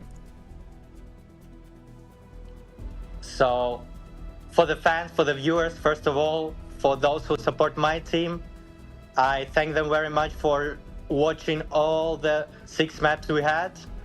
And for their support, absolutely. And for all the viewers, I hope you're enjoying the show. I hope you like what we're showing you, and the rest of the teams as well. Well, right, there we have it. Thank you from the coach of Team Genius. And listen, you guys actually aren't done for the weekend, so I want you guys to go ahead and rest up. We'll be seeing you guys kind of return to the stage tomorrow, and hopefully the performance is similar then. Thank you very much, guys. It was also very nice to have you as a caster today. So I hope you're going to be having a lovely weekend too. Thank you very much. We'll be seeing you. Oh, man. Well, there we go. Great insight. I think it's the first time we've actually jumped in with a coach this weekend, for sure, right? Yeah, I mean, I hope it's the first of many to come. And of course, it's always great to have those insights coming through from the coaches themselves. But the big thing we need to look at is going to be the insanity we have over here, of course, aka our leaderboard, right? It is going to be Team Genius sitting up there with a glorious double Mandelbrick play, 36 squad points. And that is them making a very strong statement on their first day of play. Yeah, without a doubt. I mean, I kind of talked about it. Obviously, the double Mandelbrick speaks to its own right. Like, that is an incredible feat. But the 25 kill points, the 36 total squad points, it was utter domination from this team throughout the day. And by the way, we have to talk about it because it was pretty much the highlight of the end of game number 6 right there. Team FLOORPOV, by the way, every single one of those kills that they got ended up mattering. I mentioned it. Remember, when we were live in the game, their leaderboard showed them at 29 points, which means that they had so much loot in their backpacks that it was kind of accounting for 4 supply points that they, of course, could not have actually walked away with. So if they didn't find that last kill actually onto Skitey, they would have dropped 1 place and Fnatic would have actually went ahead and picked up 3rd. So all those kills ended up mattering. But let's go ahead and take a look at how everything ended up panning out throughout the day here. Bane with the highest kill death ratio, 2.67 there. Great to see him. The best killer, the player walking away with the most amount of kills on the day, Hannah there with 10, and then DK, our match MVP. Yeah, it's going to be none other than Chins all the way from the Genius squad. An absolutely phenomenal play. 9 operator kills, 7.5 million assets gained, and of course 2.3k damage. Absolutely amazing work being done here. Total assists looking very strong there as well. And I mean, you just got to give it up to Genius. They played a very strong game here today, but you've mentioned it as well, right? FPOV, they did quite a bit of work, and you can see just where the players find themselves. Obsess managing to secure himself all the way in towards that 11th position, right, with the total kills across the board. But as we know, at the end of the day, it is going to be a race for that MVP come the end of the tournament. But the big question, though, is how does Group C and D now slot in alongside Group A and B? And there we have our answer. It is going to be Genius coming through with a glorious 10-point finish at the top of the board after our first 2 days. Yep, and the difference maker there is, remember, Team Gotaga won yesterday, but they only won with 1 Mandelbrick captured. So the difference here is going to be Team Genius. Yeah, they won as well. So both of these teams picking up 8 points, but every Mandelbrick you capture is also worth 1 point, which is why Team Genius, because they went ahead, they got 2 Mandelbricks today, they have 10 total match points. But no need to worry if you're kind of taking a look at this leaderboard and you feel like your fan favorite at home is not doing as well as you necessarily wanted them to, because every single one of our teams are still going to be showing up in the group stage at least 5 more times. We've got a bunch more of these types of competitions going on for our teams to go ahead and pick up as many points as they possibly can. The group stage is a very long way away from finishing, but as it currently stands, Team Genius and Team Gotaga out to an early lead. Yeah, and there's of course still quite a lot to look forward to. As we know, our teams are going to be looking to continue to crank out those players. So Group A and Group C, they're going to be having their chance to show us what they can bring to the battlefield tomorrow. So that, of course, is a bit of a rest opportunity for B and D. So Genius and Team Gotaga, right? They can have a little bit of a wrestling match tomorrow, but the same can be said for Dark Entity and AGARTHA, right? You don't want to be set in that 11th or 12th position. So very exciting to see exactly what these teams are going to be looking to bring on through as we step into our third and final day for week number 1, which is going to be hitting the screens tomorrow. Yep, tomorrow at the same exact time as we kind of went live today. And you kind of mentioned it, Group A versus Group C. For me, it'll be very, very interesting to see how Team Gotaga and Team Genius kind of match up against one another. But I mentioned it, look at that. That's a 4-week-long group stage, by the way, which will lead into week number 5, where we'll have those survivor stages, which is pretty much kind of counted as a last chance to go ahead and qualify for the finals. That'll happen on just one day. By the way, this all kind of culminates to just one singular day of competition, which is why this is very, very exciting. But DK, what a day we have had. What a couple of days we have had. And the weekend is actually not even over yet.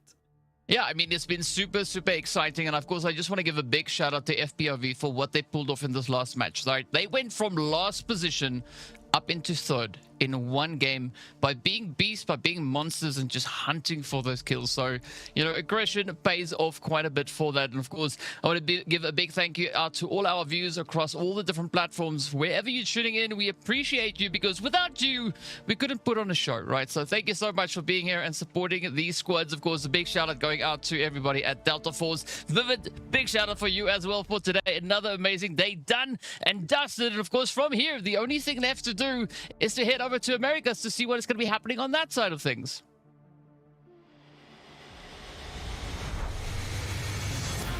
Two members, now the odds are in their favor, 2v1. Everything getting spammed away, and MT getting a little... So hang on a second, NL! Look at that! It's an absolute sweat! And LG's got it, though. They're here. Lines them up, even through the shot.